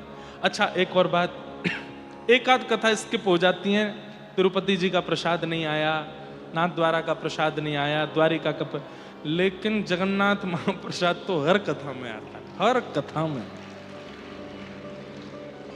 भगवान करे ये कभी बंद ना हो, आता ही रहे। मतलब मैं चाहूं तो अपनी कथाओं में महाप्रसाद की दुकान लगा सकता हूं इतना महाप्रसाद आता हर कथा में। खाजा भोग आएगा, ठाकुर जी की बढ़िया सुंदर सामग्री हर कथा में आती है। कथा करते करते 5 वर्ष हुए थे, श्री गिरधर लाल जी की सेवा आ गई अपने आप। नहीं प्राप्त हुए ठाकुर जी, हो गए। कथा करते हैं, कहते कहते नेत्र बंद हो जाते हैं, पद गायन करते करते ठाकुर जी की लीला का अनुभव होने लग जाता है। कई बार व्यास मंच से ऐसी लीलाओं का प्राकट्य होता है जो मैंने पढ़ी नहीं है पर मैंने सुना दी है। उसके बाद जब मैं आचार्यों से पूछने जाता हूं क्या ये लीला कहीं है, तो किसी ना किसी ग्रंथ में वो लीला प्रकट होती है। ये अनुभव नहीं है तो क्या है? ये सब बातें हम आपको इसलिए बता रहे हैं ताकि चित्त में विश्वास प्रगाढ़ हो जाए कि श्रीमद् भागवतम शास्त्रम कलौकीरेण भाषितम। श्रीमद् भागवत शास्त्र है जो कलिकाल में भगवत अनुभव कराता। अब देखो लोग बाग तो विवाद करते ही हैं और हमारे पीछे तो बहुत ही पढ़ने लग गए हैं आजकल लोग, लेकिन विवाद की बात नहीं है, सौभाग्य की बात है। हम कहीं भी दर्शन करने जाते हैं, कहीं भी फोन नहीं करते, कहीं भी टिकट नहीं लेते, कहीं भी किसी को संपर्क नहीं करते, हम बस पहुंच जाते हैं। द्वार पर ही कोई हमको मिल जाता है जो सीधे पकड़ के वीवीआईपी कोटा में ले जाकर खड़ा कर देता है, आप करो दर्शन। हम उसको वीआईपी वीवीआईपी नहीं मानते, हम उसको कहते हैं कि कथा करते हैं ना, ठाकुर जी का यश गाते हैं, सबको कथा सुनाते हैं, तो ठाकुर जी हमको थोड़ा सा प्रायोरिटी ज्यादा दे देते, आ जाओ तुम आगे आके कर लो। किसी से कहते नहीं, अपने आप हो जाता है। भगवत अनुभव नहीं है तो क्या है? ये छोटे छोटे अनुभव, ये तो वो हैं जो मैं बता सकता हूं। बहुत अनुभव होते हैं ऐसे। भागवत जी की सन्निधि ग्रहण करके देखिए, आपको भी अनुभव होने लग जाएंगे, आपको भी उन भावनाओं का अनुभव होने लगेगा। श्रीमद् भागवतम शास्त्रम कलौकीरेण मेरी अभी कलकत्ता में कथा थी इस साल जनवरी में, तो अभी कटक में तो ये नियम नहीं चल पाएगा, वैसे चल सकता है अगर मैं चाह जाऊं तो। मैं पुरी में रसोई का प्रसाद नहीं पाता, पुरी में केवल महाप्रसाद ही पाते हैं। जितने दिन पुरी में रहेंगे, आ गया लो, हम पुरी में रहते हैं तो हमारे रसोईया बाबा जो हैं वो खर्राटे मार के सोते हैं, क्योंकि हम कुछ बनवाते नहीं वहां, रोटी सब्जी दाल चावल कुछ नहीं, केवल महाप्रसाद पाएंगे। कलकत्ता में मेरी कथा थी तो हमारे पुरी के कुछ प्रेमी वैष्णव सुबह महाप्रसाद लेकर के वंदे भारत एक्सप्रेस में बैठे, शाम को कलकत्ता पहुंच के वहां आकर के महाप्रसाद पवाया उस दिन भी, और गरम गरम महाप्रसाद। कि ठाकुर जी की कृपा नहीं है तो क्या है? महाप्रसाद उससे अच्छा, जगन्नाथपुरी में सब महा हैं, बाकी जगह समुद्र है, यहां महोदधि है, महादधि। बाकी जगह प्रभु हैं, यहां महाप्रभु। बाकी जगह प्रसाद है, यहां महाप्रसाद। सब कुछ महा है यहां पे। लेकिन महाप्रसाद महाप्रसाद कैसे बनता है, इसकी कई लोगों को शायद कथा नहीं पता। महाप्रसाद बनाने की बड़ी सुंदर योजना है।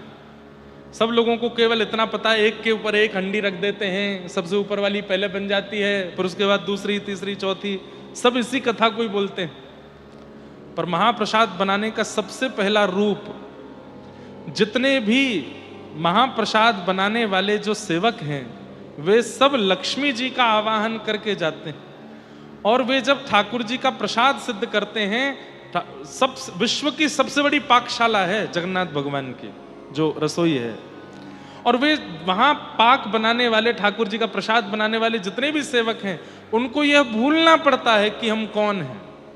उनको यह भाव लाना पड़ता है कि हम जगन्नाथ जी की पत्नी लक्ष्मी हैं, और इस भाव को धारण करके जब वे जाते हैं तभी महाप्रसाद सिद्ध होता है। पहली बात, एक के भी मन में यह भाव आ गया कि मैं पंडा हूं, मैं पुजारी हूं, मैं पाकशाली हूं, या मैं कुछ और हूं, या मेरा रमेश नाम है, मेरा दिनेश नाम है, मैं ऐसा हूं, मैं वैसा हूं, महाप्रसाद में कोई कमी रह जाएगी, या फिर वो महाप्रसाद ठाकुर जी तक नहीं पहुंचेगा। उसके अंदर ये भावना उसको लानी ही पड़ती है कि हम ठाकुर जी की गृहिणी हैं, हम ठाकुर जी की पत्नी हैं, लक्ष्मी। पहली क्रिया। फिर दूसरा, गोपाल मंत्र का उच्चारण करके उसको सिद्ध किया जाता है। तीसरा, मुख पर ढांटा बांध करके उसकी सुगंधी भी भीतर ना चली जाए, उस प्रसाद को लेकर के ठाकुर जी के सन्मुख जाया जाता है। उसकी और भी विधियां हैं। ऊपर से कोई पक्षी भी नहीं निकलेगा, कोई मानव भी नहीं निकलेगा जब महाप्रसाद ठाकुर जी के सन्मुख जाएगा। अभी तक वो प्रसाद है, महा नहीं हुआ अभी। फिर ठाकुर जी के सन्मुख रखा जाता है, फिर पंचोपचार करके ठाकुर जी को भोग निवेदित किया जाता है। फिर उसके बाद में भीतर जितने भी 12 भागवतों का भोग लगाया जाता है, अंदर जितने भी मंदिर हैं सब जगह भोग पधराया जाता है। फिर बिमला देवी के सन्मुख उस प्रसाद को पधराया जाता है, और जब बिमला देवी भोग लगा लेती हैं तब उसका नाम होता है महाप्रसाद। फिर वो महाप्रसाद बनता है। इसकी एक कणिका भी यदि पाली जाए तो उसका कितना कितना गुना फल। अब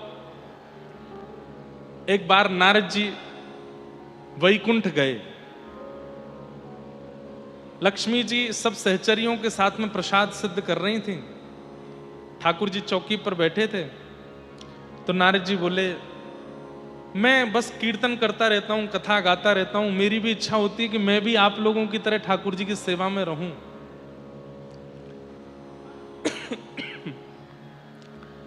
तो लक्ष्मी जी बोलती हैं कि यहां पर केवल स्त्रियों का प्रवेश है, आप भीतर नहीं आ सकते। सब सहचरियां मिलकर के प्रसाद सिद्ध करती हैं, तभी ठाकुर जी का भोग लगता है। सब लोग इधर देखो, ध्यान से सुनना। तो नारद जी बोले, थोड़ी कृपा कर दीजिए ना हमारे ऊपर भी। तो लक्ष्मी जी चाह जाएं तो सब संभव है। नारद जी को सहचरी रूप प्रदान कर दिया और बोले, याद रहे भीतर जाता उपद्रव मत करना। ठाकुर जी को अगर पता चल गया कि नारद जी रसोई घर में आए हैं तो प्रसाद नहीं पाएंगे, भगवान के भी अपने नियम हैं। तो नारद जी बिल्कुल सहचरियों की तरह सामग्री अमनिया कर रहे हैं, सब कुछ कर रहे हैं बढ़िया प्रेम से। ठाकुर जी प्रेम से पा रहे हैं। जैसे ही ठाकुर जी पाने लगे तो नारद जी दूर खड़े खड़े रोने लगे। कितने कितने सौभाग्यशाली हैं ये कण, श्री ठाकुर जी के अधर के पास जा रहे हैं, ठाकुर जी इनका सेवन कर रहे हैं। जैसे ही ठाकुर जी ने प्रसाद पूर्ण करके ठाकुर जी जैसे ही उठे तो लक्ष्मी जी आती हैं और उस पात्र को उठाती हैं और सब सहचरियों में वितरण करती हैं। तभी देखते हैं 33 कोटि देवताओं की लाइन लगी है, सब उस कणिका को पाना चाहते। अब ठाकुर जी तो पूरा पाते हैं, थोड़ा सा छोड़ते हैं। अब लक्ष्मी जी उसमें से बीन बीन करके सबको देती हैं, जो ठाकुर जी का बच जाए शेष प्रसाद। नारद जी ने हाथ फैलाए तो एक कणिका मिली, तो आपने कहा एक और दे दीजिए। लक्ष्मी जी बोली, इतने सब लोग हैं लेकिन ठीक है दे देती हूँ, आज ही दे रही हूँ, कल से नहीं दूंगी। 2 कणिका महाप्रसाद की नारद जी को दी। वैकुंठ से बाहर आकर के नारद जी ने जैसे एक कणिका पाई, आहा, नारद जी तो झूमने लगे, प्रेम पुलकित नेत्र हो गए, प्रेमाश्रु प्रकट हो गए। प्रेम की जितनी अवस्था हैं सहज ही सब अंग में प्रकट होने लगी। हे श्याम सुंदर, हे मधुसूदन, हे मुरारी, हे मुरलीधर, हे जगन्नाथ, ऐसा कहकर के जैसे विहरणी गोपी कोई रुदन करती है। कृष्ण प्रेम ऐसा प्रस्फुटित हुआ उनके चित्त में, ऐसा पहले कभी नहीं हुआ था। नारद जी प्रेम मगन नृत्य करते करते करते करते हिमालय में पहुंचे।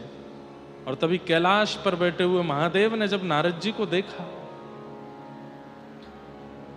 कई बार ऐसा होता है ना किसी का रूप देख करके, किसी के वस्त्र देख करके, किसी की स्थिति देख के हमारे मन में इच्छा हो जाती है, काश हम भी ऐसे होते, काश हम भी ऐसे बोलते, काश ऐसे वस्त्र हम भी पहनते, काश ऐसा नृत्य हम भी करते, काश ऐसा हम भी गाते।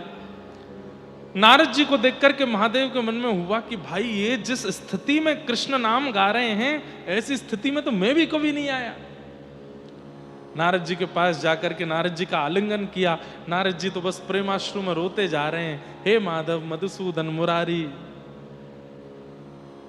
और प्रेम पुलकित कोई हो, कोई और उसका स्पर्श कर दे तो प्रेम घट जाता है। नारद जी का प्रेम जब शांत हुआ, महादेव बोले, लाखों वर्षों से तपस्या कर रहे हैं हम, ऐसी स्थिति हमारी कभी नहीं बनी जैसी आपकी अभी बन रही थी। कैसे बनी? ऐसा क्या सुन लिया, ऐसा क्या पा लिया, या ऐसा क्या देख लिया जिससे आपकी ऐसी स्थिति? हमें भी बता दो, हम भी करेंगे।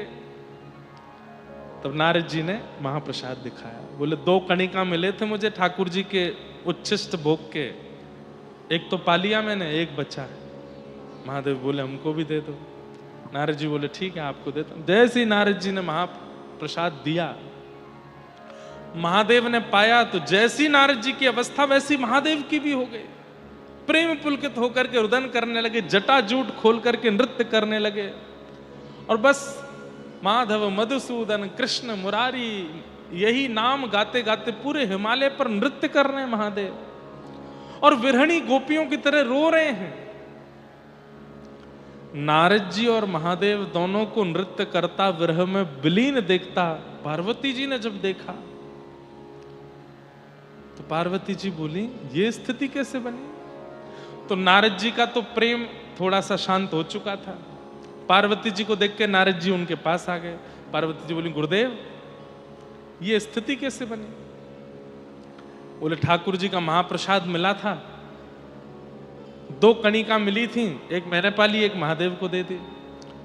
पार्वती जी को आया क्रोध, बोले मेरे को नहीं दिया इन्होंने। महादेव को बुला करके कहा महाप्रसाद आपको मिला, आपने मुझे क्यों नहीं दिया, मैं गृहिणी हूं।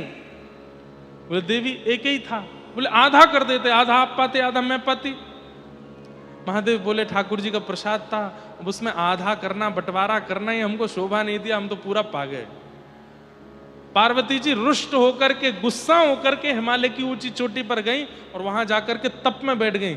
1000 वर्ष तप किया। 1000 वर्ष के तप के बाद जब ठाकुर जी प्रकट हुए शंख चक्र गदा पद्म धारण करके, पार्वती जी से कहा मां क्या बात है, क्यों तपस्या कर रही हैं, क्या चाहिए आपको? तो पार्वती जी क्या कहती हैं, मुझे महाप्रसाद दे दो। ठाकुर जी बोले 1000 वर्ष की तपस्या के बदले महाप्रसाद चाहिए आपको?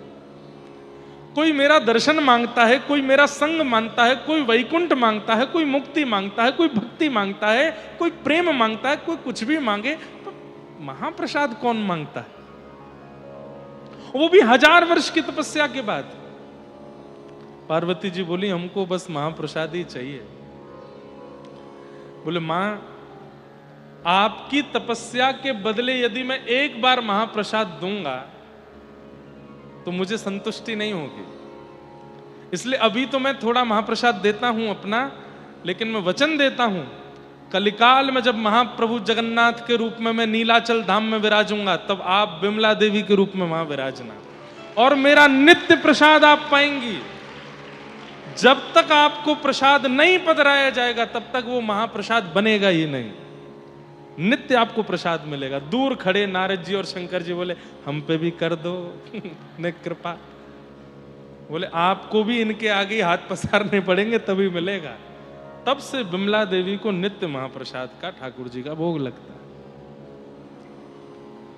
ऐसे जगन्नाथपुरी के हमारे श्री जगन्नाथ प्रभु और उनका महाप्रसाद, आप सब तो यहाँ के निवासी हैं, सब जानते ही होंगे। हम तो बहुत ध्यान रखते हैं महाप्रसाद पाने में, ऊपर बैठ के नहीं पाना, नीचे बैठ के पाना है, किसी के साथ भी पा सकते हैं, एक कणिका भी छोड़नी नहीं है। और एक और नियम है, महाप्रसाद पाने के बाद हाथ नहीं धोने, आप कहोगे तो ऐसे ही घूमे।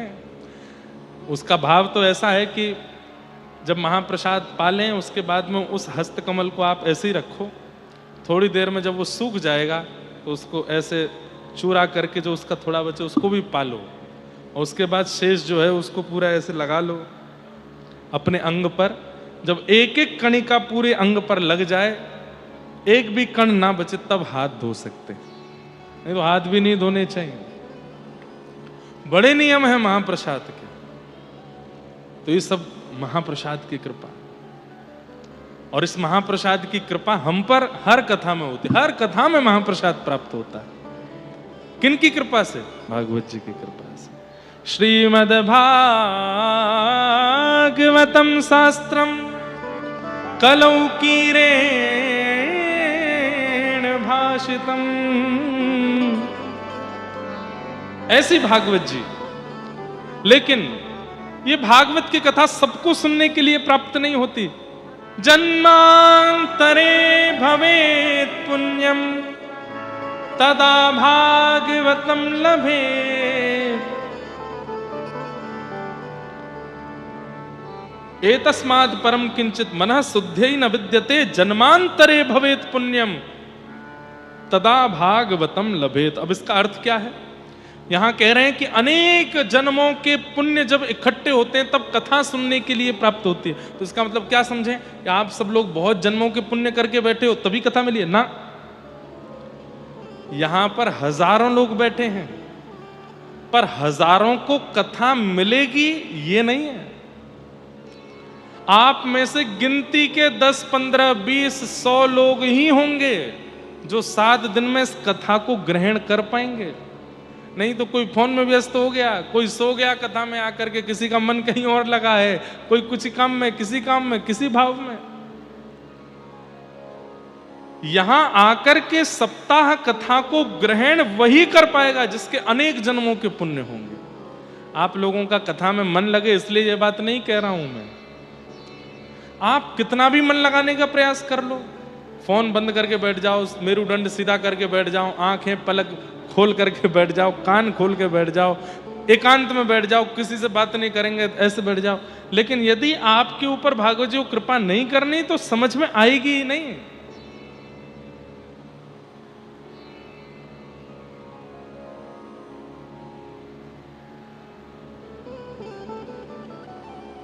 एक व्यास जी कहीं कथा करके आए राजा के यहां,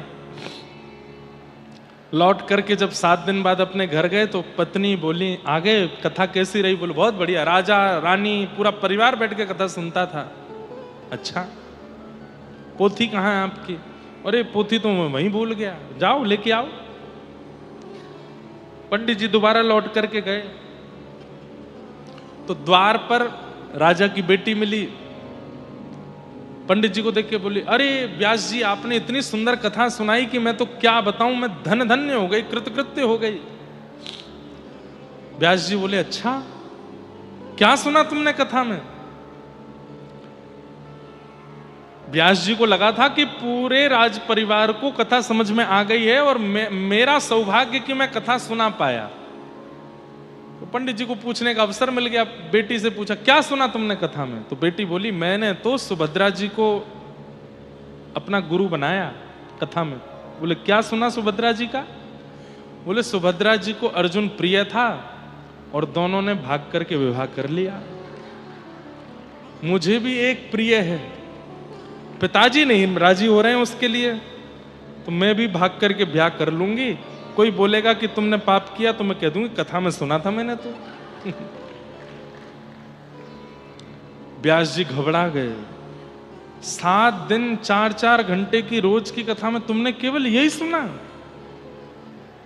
और कुछ नहीं सुना? बेटी बोली, बस मेरे लायक जो बात थी वो मैंने सुन ली, आपको प्रणाम। व्यास जी बोले, मेरी पोथी कहाँ है, मैं जल्दी पोथी लेके जाऊं यहां से। भीतर गए तो राजा का बेटा मिला। बेटा ने रोक, व्यास जी वाह वाह वाह, आपके दर्शन हो गए, क्या अद्भुत कथा सुना करके गए, मेरे सारे संशयों का समाधान आपने कर दिया। व्यास जी बोले, भाई बेटी तो बहुत खतरनाक सुन के गई कथा, तुमने कुछ अच्छा सुना होगा। तुमने क्या सुना? बोले मैंने तो आपकी कथा में कंस को अपना गुरु बनाया। व्यास जी बोले कंस से सीखने वाला क्या था? बोले कि कंस पूर्ण योग्य था राज्य गद्दी पर बैठने के, लेकिन दुष्ट उग्रसेन पिता उसको बैठने ही नहीं दे रहा था, तो कंस ने अपने पिता को ही कारागृह में डाल करके जबरदस्ती बैठ गया। मैं भी यही करने वाला हूं, मैं भी बस योजना बना रहा हूं आपकी आज्ञा से, कथा की कृपा से। कोई मुझसे कहेगा तो कह दूंगा मैंने कथा में सुना था, और अपने पिता को एक दिन बंदी बना करके जेल में डालूंगा और इस राज सिंहासन पर स्वयं बैठ जाऊंगा। आप ही आना मेरा राज्याभिषेक करने के लिए, आपकी कृपा से तो हुआ है। व्यास जी बोले राजा को ये बात पता चले उससे पहले मैं पोथी लेके भागूं यहां से। और आगे गए तो राजा की पत्नी मिल गई, महारानी मिली तो अरे पंडित जी, व्यास जी क्या अद्भुत कथा सुना करके गए थे आप। आपने क्या सुना? आपने कुछ अच्छा सुना?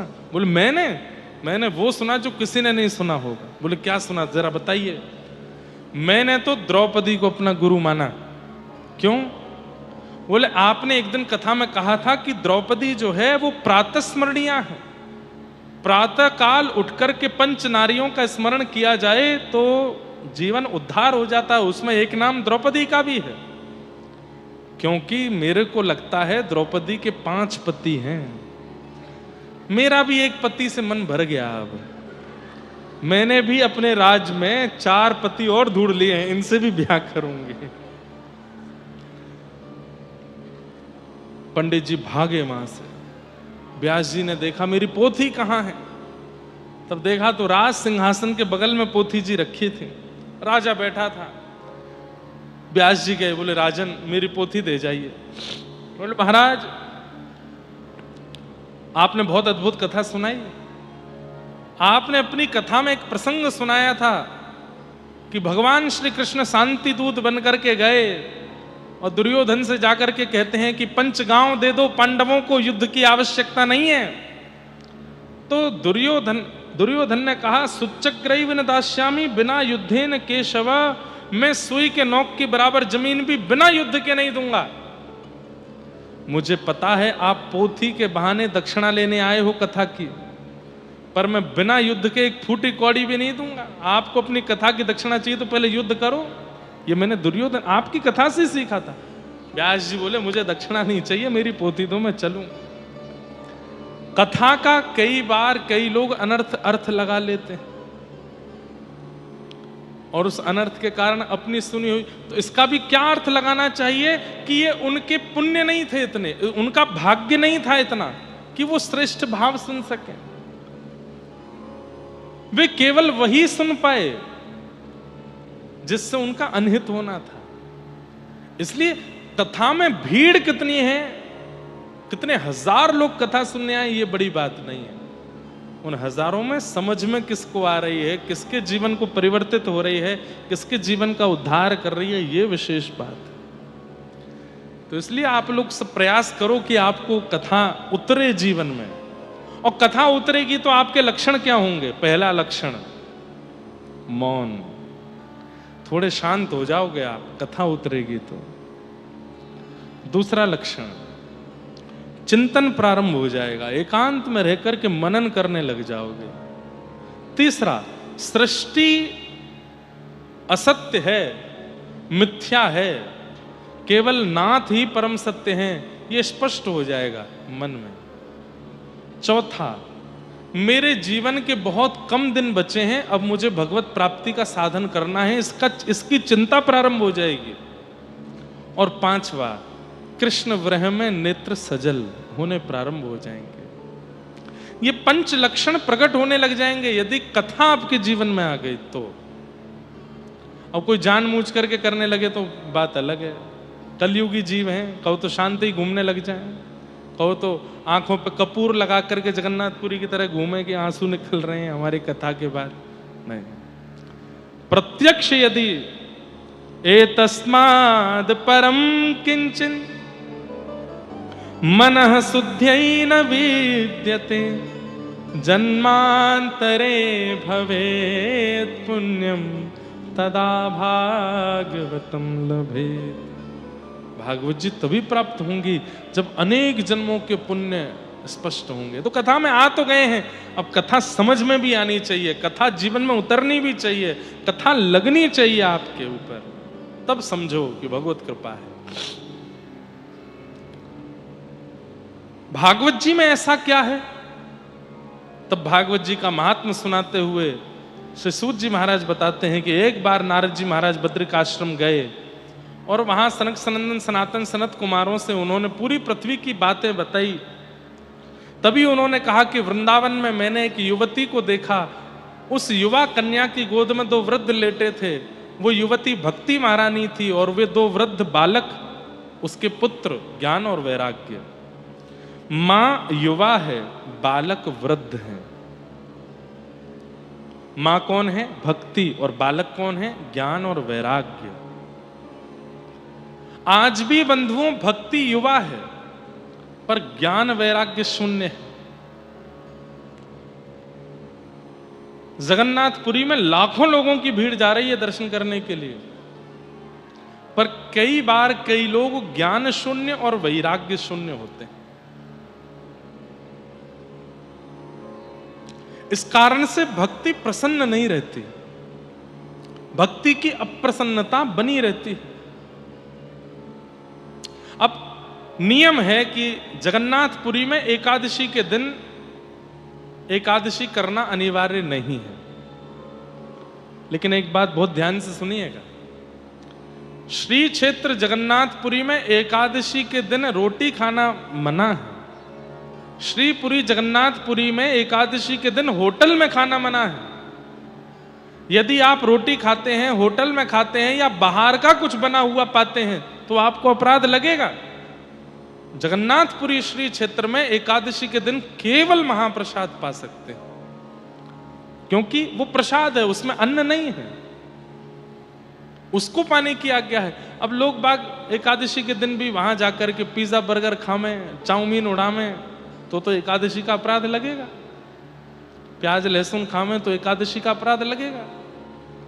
एकादशी के दिन केवल महाप्रसाद पा सकते हैं, महाप्रसाद पाने में दोष नहीं लगेगा। बाहर यदि आप कुछ पा रहे हो होटल में, रेस्टोरेंट में, तो दोष लगेगा एकादशी के दिन भी।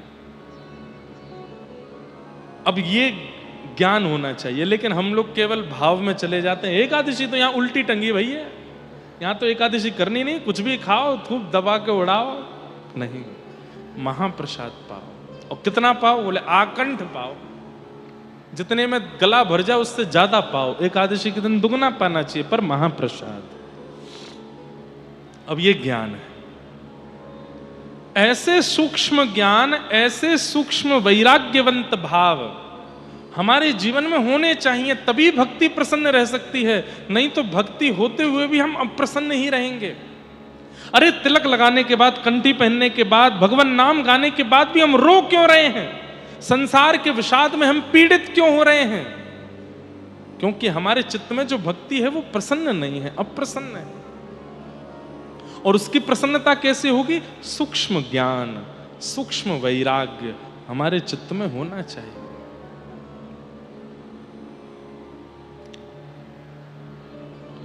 कितना ज्ञान हो? कम से कम इतना ज्ञान होना चाहिए कि मेरे जीवन का मैं क्या निर्णय लूं इस पर मुझे पूर्ण बोध हो, पूर्ण पता हो, क्या उचित है, क्या अनुचित है। कई बार अनुचित को जानते हुए भी हम उसको करते हैं, ये अज्ञान है। अनुचित जानते हुए भी उसको नहीं करना चाहिए। रावण जानता था कि सीता जी का हरण उचित नहीं है, लेकिन फिर भी कर रहा है। कई बार, और एक बात बोल दें, हम प्रत्येक मानव को सब पता होता है कि क्या उचित है, क्या अनुचित है, फिर भी जानबूझ के हम अनुचित कृत्य कर देते हैं। हम सबको पता है कि ये पाप है जो हम कर रहे हैं, लेकिन फिर भी हम करते हैं। महाभारत में प्रसंग आता है और स्वयं धृतराष्ट्र इस वाक्य को कहता है कि जानाम्य धर्मम न च मे प्रवृत्ति, जानाम्य धर्मम न च मे निवृत्ति। कौरवों के पिता धृतराष्ट्र क्या कह रहे हैं? मैं जानता हूं कि धर्म क्या है, लेकिन पता नहीं क्यों मुझसे हो ही नहीं रहा। और मैं जानता हूं कि मैं और मेरे बालक जो कर रहे हैं वो अधर्म है, लेकिन ये जानते हुए भी हम उसको छोड़ नहीं पा रहे हैं। इसका मतलब क्या है? सबको पता होता है कि मैं जो कर रहा हूं वो गलत है, सबको पता होता है कि मैं जो कर रहा हूं वो पाप है, लेकिन फिर भी वो करता है। इसीलिए तो उसका दंड मिलता है, क्योंकि हमें पता था कि ये पाप है। ज्ञान क्या है? कि पता है कि ये उचित नहीं है, ये अनुचित है, ये पाप है, और फिर उसका त्याग करना, उसे ना करना, ये यही ज्ञान है। इस ज्ञान को इंप्लीमेंट कीजिए।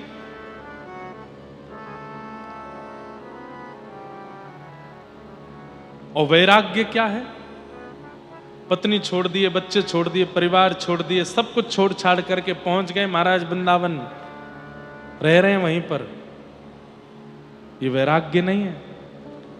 वैराग्य का मतलब सबके बीच रहते हुए भी किसी में राग ना होना, किसी में आसक्ति ना होना, ये वैराग्य है।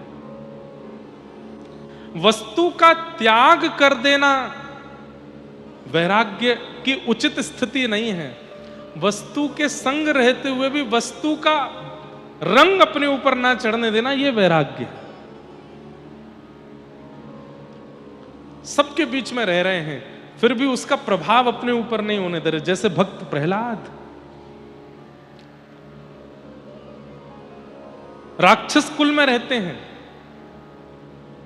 वहां खाने को मांस मदिरा ही सब मिलती है, करने को पाप ही मिलते हैं, किसी को भी मार सकते हैं, किसी के ऊपर भी अपना अधिकार जमा सकते हैं, किसी के ऊपर भी हक बना सकते हैं। जिस गांव, जिस नगर को प्रहलाद जी देख लें, वो उनका तुरंत हो सकता है। लेकिन इतनी योग्यताएं मिलने के बाद भी ये सब पाप है, ये जान करके उसका त्याग कर देते हैं और भगवत हरिपरायण बने रहते हैं। इसलिए तो ठाकुर जी प्रकट हुए। एक पिक्चर आई थी बहुत साल पहले, हमने बचपन में देखी थी। उसमें एक दिन का सीएम बनता है एक व्यक्ति, भारत के नहीं अपितु पूरे विश्व के हर नागरिक को यदि यह सौभाग्य मिले कि वो एक दिन का सीएम बने, मान लो मैं और आप ही अगर बन जाएं, चलो एक दिन का तुमको सीएम बना रहे, पीएम बना रहे, करो क्या करो। तो याद रखना, सुबह 6 बजे से लेके 12 बजे तक तो हम देश उत्थान के काम करेंगे। गली बनवा दो, रोड बनवा दो, गंदगी हटवा दो, माताएं बहनों की सुरक्षा बढ़वा दो, बच्चों का ये काम करवा दो। और जैसे ही पता चलेगा ना कि अब सीएम पदवी के केवल 10 घंटे बचे हैं, सीएम वाला विमान मंगवा दो, एक बार गोवा दिखवा दो, ये वाला भोजन करवा दो, उस वाले होटल में घुमा लाओ। जब पता चल जाए ना कि हम पर इतनी पावर आ गई है, तो हम भी कहीं ना कहीं भोगने के प्रति इच्छा रख लेंगे। ये वैराग्य नहीं है। वैराग्य का मतलब तो समस्त योग्यताएं प्राप्त होने के बाद भी उन योग्यताओं का दुष्कर्म ना करना, दुष्परिणाम में उसका प्रयोग ना करना, ये वैराग्य है।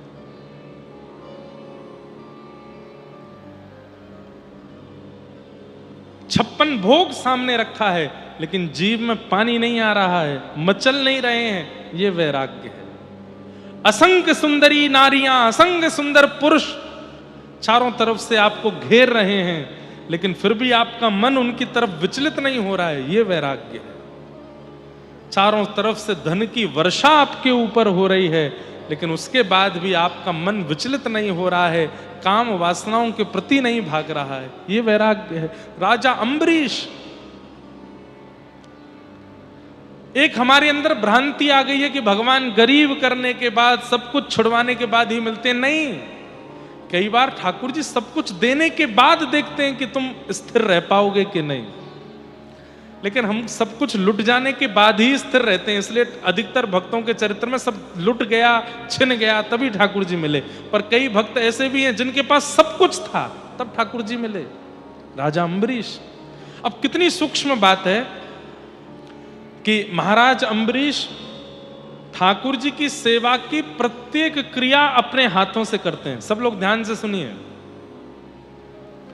पोशाक स्वयं बनाते हैं, माला स्वयं बुनते हैं। महाराज अम्बरीश एक छत्र सम्राट हैं पृथ्वी के। वो जहां दृष्टि घुमा देते हैं, कई बार सूर्य को भी उसी दिशा में जाना पड़ता है। ऐसे महाराज अम्बरीश ठाकुर जी की पोशाक अपने हाथ से बनाते हैं, माला अपने हाथ से बनाते हैं, भोजन अपने हाथ से बनाते हैं। ठाकुर जी के मंदिर के झाड़ू, पोंछा, बर्तन सब अपने हाथ से करते हैं। पूरे राज्य की सेवा करने के लिए असंख्य सेवक हैं, लेकिन अपने ठाकुर की सेवा करने के लिए पत्नी को भी अंदर नहीं आने देते। ना, मैं करूंगा। एक दिन ठाकुर जी की प्रसादी सिद्ध कर रहे थे, तो रोटी बनाते बनाते महाराज अम्बरीश के मन में आया, कहीं ऐसा तो नहीं कि कोई सेवा मुझसे रह गई हो। अब सोचिए कितनी सूक्ष्म बात। रोटी बनाते बनाते महाराज अम्बरीश के मन में आया, ये आटा कहां पिसता है? आटा होता मेरे ही खेत में, मैं ही करता हूं, लेकिन ये पिसने के लिए कहीं बाहर जाता है।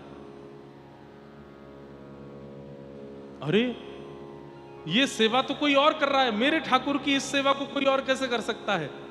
तो आटा पीसने की चक्की मंगाई।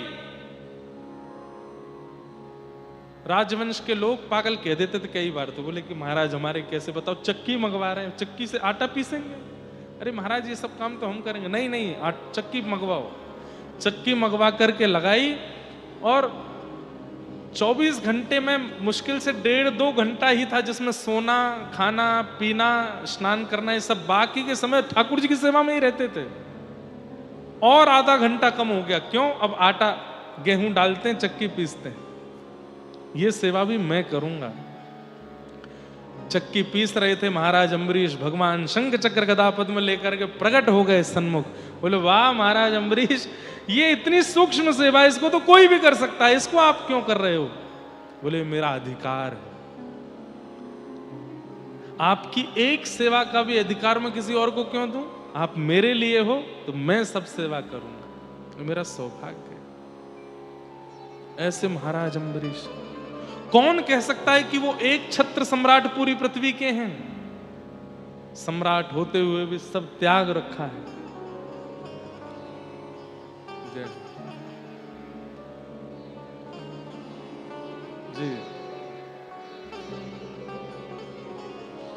श्री जगन्नाथ महाप्रभु की। इसे कहते हैं वैराग्य। सारी योग्यताएं मिल जाने के बाद भी किसी योग्यता के प्रति राग ना हो। और जरूरी नहीं समस्त योग्यताएं मिले तो ही हम उसके प्रति राग ना करें। अरे जो मिला है उसके प्रति भी कभी अभिमान नहीं। पूज्य गुरुदेव भगवान पूज्य पिताजी अपनी कथा में गाते हैं, जो मिला है वह हमेशा पास रह सकता नहीं, कब बिछुड़ जाए ये कोई राज कह सकता नहीं। जिंदगानी का खिला मधुबन किसी का है दिया, मैं नहीं मेरा नहीं यह तन किसी का है दिया, मैं नहीं मेरा नहीं यह तन किसी का। इस पर राग क्यों? वैराग्यवंत होकर के रहिए। कितनी भी मान मिल जाए, कितनी भी प्रतिष्ठा मिल जाए, कितना भी यश मिल जाए, कितना भी धन मिल जाए, कितनी भी संपत्ति, कितना भी योग्यताएं प्राप्त हो जाएं, पर उन योग्यताओं का कभी अभिमान मत करना। जिस वेश में, जिस देश में, परवेश में रहो, राधा रमण राधा रमण राधा रमण कहो। जिस रंग में, जिस ढंग में, जिस संग में रहो, राधा रमण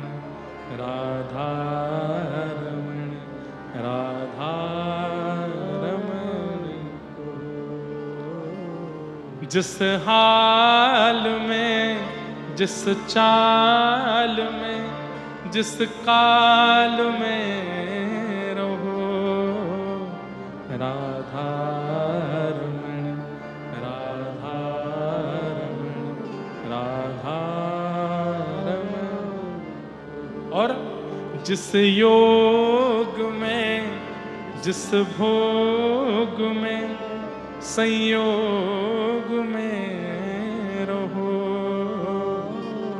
राधा रमण, राधा रमण, राधा। वैराग्य की असली परिभाषा क्या? कि हर परिस्थिति में आप नाथ का स्मरण नहीं छोड़ते तो आप ही वैरागी हो। लेकिन घर छोड़ दिया, परिवार छोड़ दिया, पत्नी छोड़ दी, बच्चे छोड़ दिए और सब त्याग करके बने महात्मा और जाके ठाकुर जी को ही भूल गए, तो क्या बात का वैराग्य?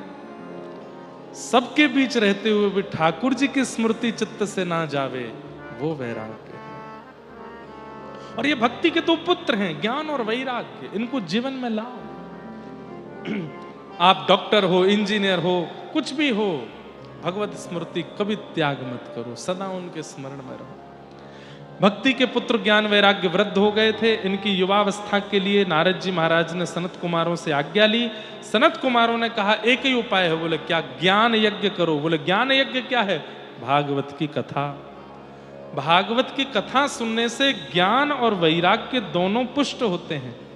तब भागवत की कथा हुई, ज्ञान वैराग्य भक्ति महारानी के साथ पुष्ट हुए। इस प्रकार भागवत जी का प्रथम महात्म्य सुनाया गया। द्वितीय महात्म्य में गोकर्ण की कथा, जिसे गोकर्ण गीता भी कहते हैं। एक आत्मदेव नाम के ब्राह्मण थे, उनके कोई संतान नहीं थी। बंधुओं एक बात बोलें, ठाकुर जी जो देते हैं उसमें प्रसन्न रहना चाहिए। जो मिला है वो पर्याप्त है। उससे अधिक की कामना यदि आप कर रहे हो तो ये समझ लीजिए कि ठाकुर जी आपको कष्ट कम देना चाहते हैं, आप और कष्ट चाहते हो कि आवे, इसलिए उससे ज्यादा याचना कर रहे हो। कईयों के पुत्र नहीं हैं, ठीक है, ठाकुर जी ने कृपा करके कहा है कि कोई बात नहीं। अब जगन्नाथपुरी की भी तो यही लीला है। इंद्रद्युम्न और गुंडीचा राजा रानी है, दोनों की सेवा से ठाकुर जी प्रसन्न होकर के महाप्रभु जगन्नाथ कहते हैं वरदान मांगो। पति पत्नी सामने बैठे हैं और महाप्रभु जगन्नाथ कहते हैं वरदान मांगो। तब गुंडीचा महारानी मन में स्मरण करते हुए कहती हैं हमारी संतान नहीं है, एक पुत्र हो जाए। और उसी समय इंद्रद्युम्न राजा अपने मन में सोच रहे हैं कि कहीं ऐसा ना हो कि मेरे वंश में आगे चल करके मान करके अभिमान करके कोई महाप्रभु जी की सेवा में विक्षेप करे, इसलिए मुझे संतान की कामना नहीं है। हे नाथ, मेरा वंश आगे ना बढ़े। महाप्रभु जी जोर से हंसने लगे। तो गुंडीचा महारानी बोली जय जय, हंस क्यों रहे हो? इंद्रद्युम्न राजा बोले प्रभु आप हंस क्यों रहे हैं? बोले क्योंकि आप दोनों ने अपने मन में विपरीत कामनाएं की हैं, ऐसी कामना की है जो मैं पूरी नहीं कर सकता। बोले कैसे? इंद्रद्युम्न राजा आपने क्या सोचा? बोले मैंने तो कहा कि मेरा वंश आगे ना बढ़े, क्योंकि मैं नहीं चाहता कि राजवंश में आगे चल के कोई बहुत अभिमानी हो जाए और आपकी सेवा ना करे। और महारानी गुंडीचा आपने क्या सोचा? बोले मैंने मांगा कि एक बालक हो जाए। तो इंद्रद्युम्न राजा देखने लगे, हे रानी तुम ठाकुर जी से संसार की वस्तु कैसे मांग सकती हो? बोले अब तो मांग लिया, अब क्या करें? महाप्रभु जगन्नाथ बोले अब ये दोनों की इच्छा पूरी कैसे हो? वंश भी ना बढ़े और बालक भी मिल जाए। तब महाप्रभु जगन्नाथ प्रसन्न होकर के कहते हैं इस वरदान को हम इस भाव से पूर्ण करेंगे कि साल भर तो हम परब्रह्म बन करके श्री मंदिर में बैठेंगे, लेकिन साल भर में एक बार रथ आरूढ़ होकर के हम गुंडीचा आएंगे और मैया के साथ अपने पुत्र धर्म का निर्वहन करेंगे। आपके पुत्र बन के, आपके लाला बन के आएंगे हम। मैया अब मैं ही आपका लाला हूं और आपसे मिलने के लिए मैं गुंडीचा आया करूंगा रथ में बैठ के। ठाकुर जी कुछ दें तो पर्याप्त है, कुछ ना दें तो बहुत ज्यादा पर्याप्त है। संतुष्टि मानिए। ये तो वही भार हो गया कि आपके सिर पर मैंने एक परात रख दी, उस परात में मैंने 1 ईंट रखी, 2 ईंट और रख दी, 4 ईंट और रख दी, 5 ईंट और रख दी, 10-15 ईंट रख दी। अब आप इतने भारी हो गए, अब उसके बाद आप याचना कर रहे हो कि महाराज जी 10-15 ईंट और रख दो। आपको क्या कहा जाएगा? मूर्ख है। इतनी ईंट रखी है, इतना भार सिर पर, उसके बाद 10-5 ईंट और मांग रहा है। अरे जितने ठाकुर जी ने भार दिया उसी को ही ढो लीजिए, उससे ज्यादा की कामना मत कीजिए। पुत्र नहीं मिला तो भी भगवत कृपा, पुत्री नहीं मिली तो भी भगवत कृपा, संतान नहीं मिली तो भी भगवत कृपा, ब्याह नहीं हुआ तो भी भगवत कृपा। प्रयास तो खूब किया लेकिन कोई राजी नहीं हुआ तो भी भगवत कृपा। धन मिल गया तो भी भगवत कृपा, नहीं मिला तो भी भगवत कृपा, घर बन गया तो भी भगवत कृपा, नहीं बना तो और ज्यादा कृपा। हर परिस्थिति को प्रसाद मानिए और प्रसाद मान करके जी लीजिए। कभी भी ठाकुर जी के पीछे मत पड़िए कि आपने ये नहीं दिया, ये तो देना ही पड़ेगा, ये तो देना ही पड़ेगा। नहीं, क्योंकि जिद करके जिसने भी मांगा वो वस्तु मिल तो गई पर वो नाशकारी हुई है। इसलिए जो मिल जाए उसमें आनंदित रहिए और जो ना मिले उसके लिए प्रसन्न रहिए। आत्मदेव ब्राह्मण आत्महत्या करने जा रहा था, क्यों? क्योंकि घर में संतान नहीं है। बिना संतान के जीवन व्यर्थ है। आत्महत्या करने की भावना से जब जा रहे थे तब एक महात्मा ने मिलकर के उनसे कहा कि तुम आत्महत्या मत करो, ये फल मैं देता हूं, अपनी पत्नी को खिला देना, तुम्हारे घर में एक पुत्र का जन्म होगा। पत्नी को लाकर के फल दे दिया। पत्नी उनकी धुंधुली, उसने भी फल नहीं खाया। उसने कहा फल खाने से बालक थोड़ी होते हैं, और यदि इस फल में इतनी सामर्थ्य है तो हमारी घर की गैया भी बांझ है, इनको खिला देती हूं, देखती हूं बालक होगा कि नहीं। गाय को फल खिलाया। कुछ महीनों बाद गाय के गर्भ से गोकर्ण महाराज का जन्म हुआ। श्री गोकर्ण महाराज की। जिनका शरीर मानवों जैसा है, कान गैया जैसे हैं, वो गोकर्ण जी महाराज, उनका जन्म हुआ। पत्नी अपने सहेली के बालक को गोद लेकर के घर आ गई, उसका नाम धुंधुकारी रखा।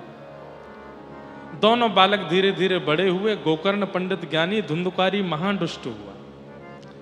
इतना दुष्ट कि जीवित अवस्था में घर को नरक बना दिया उस धुंधुकारी ने। पापाचार, दुराचार, मदिरा पान, वैश्यागमन सब करता था।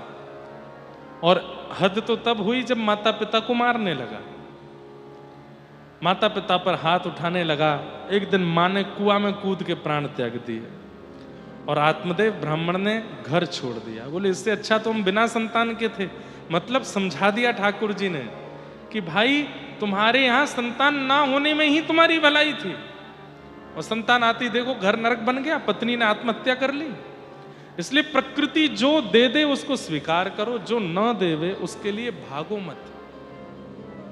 प्रयास करना चाहिए, पर प्रयास विफल हो जाए तो भगवत प्रसाद मान के जीने लगो।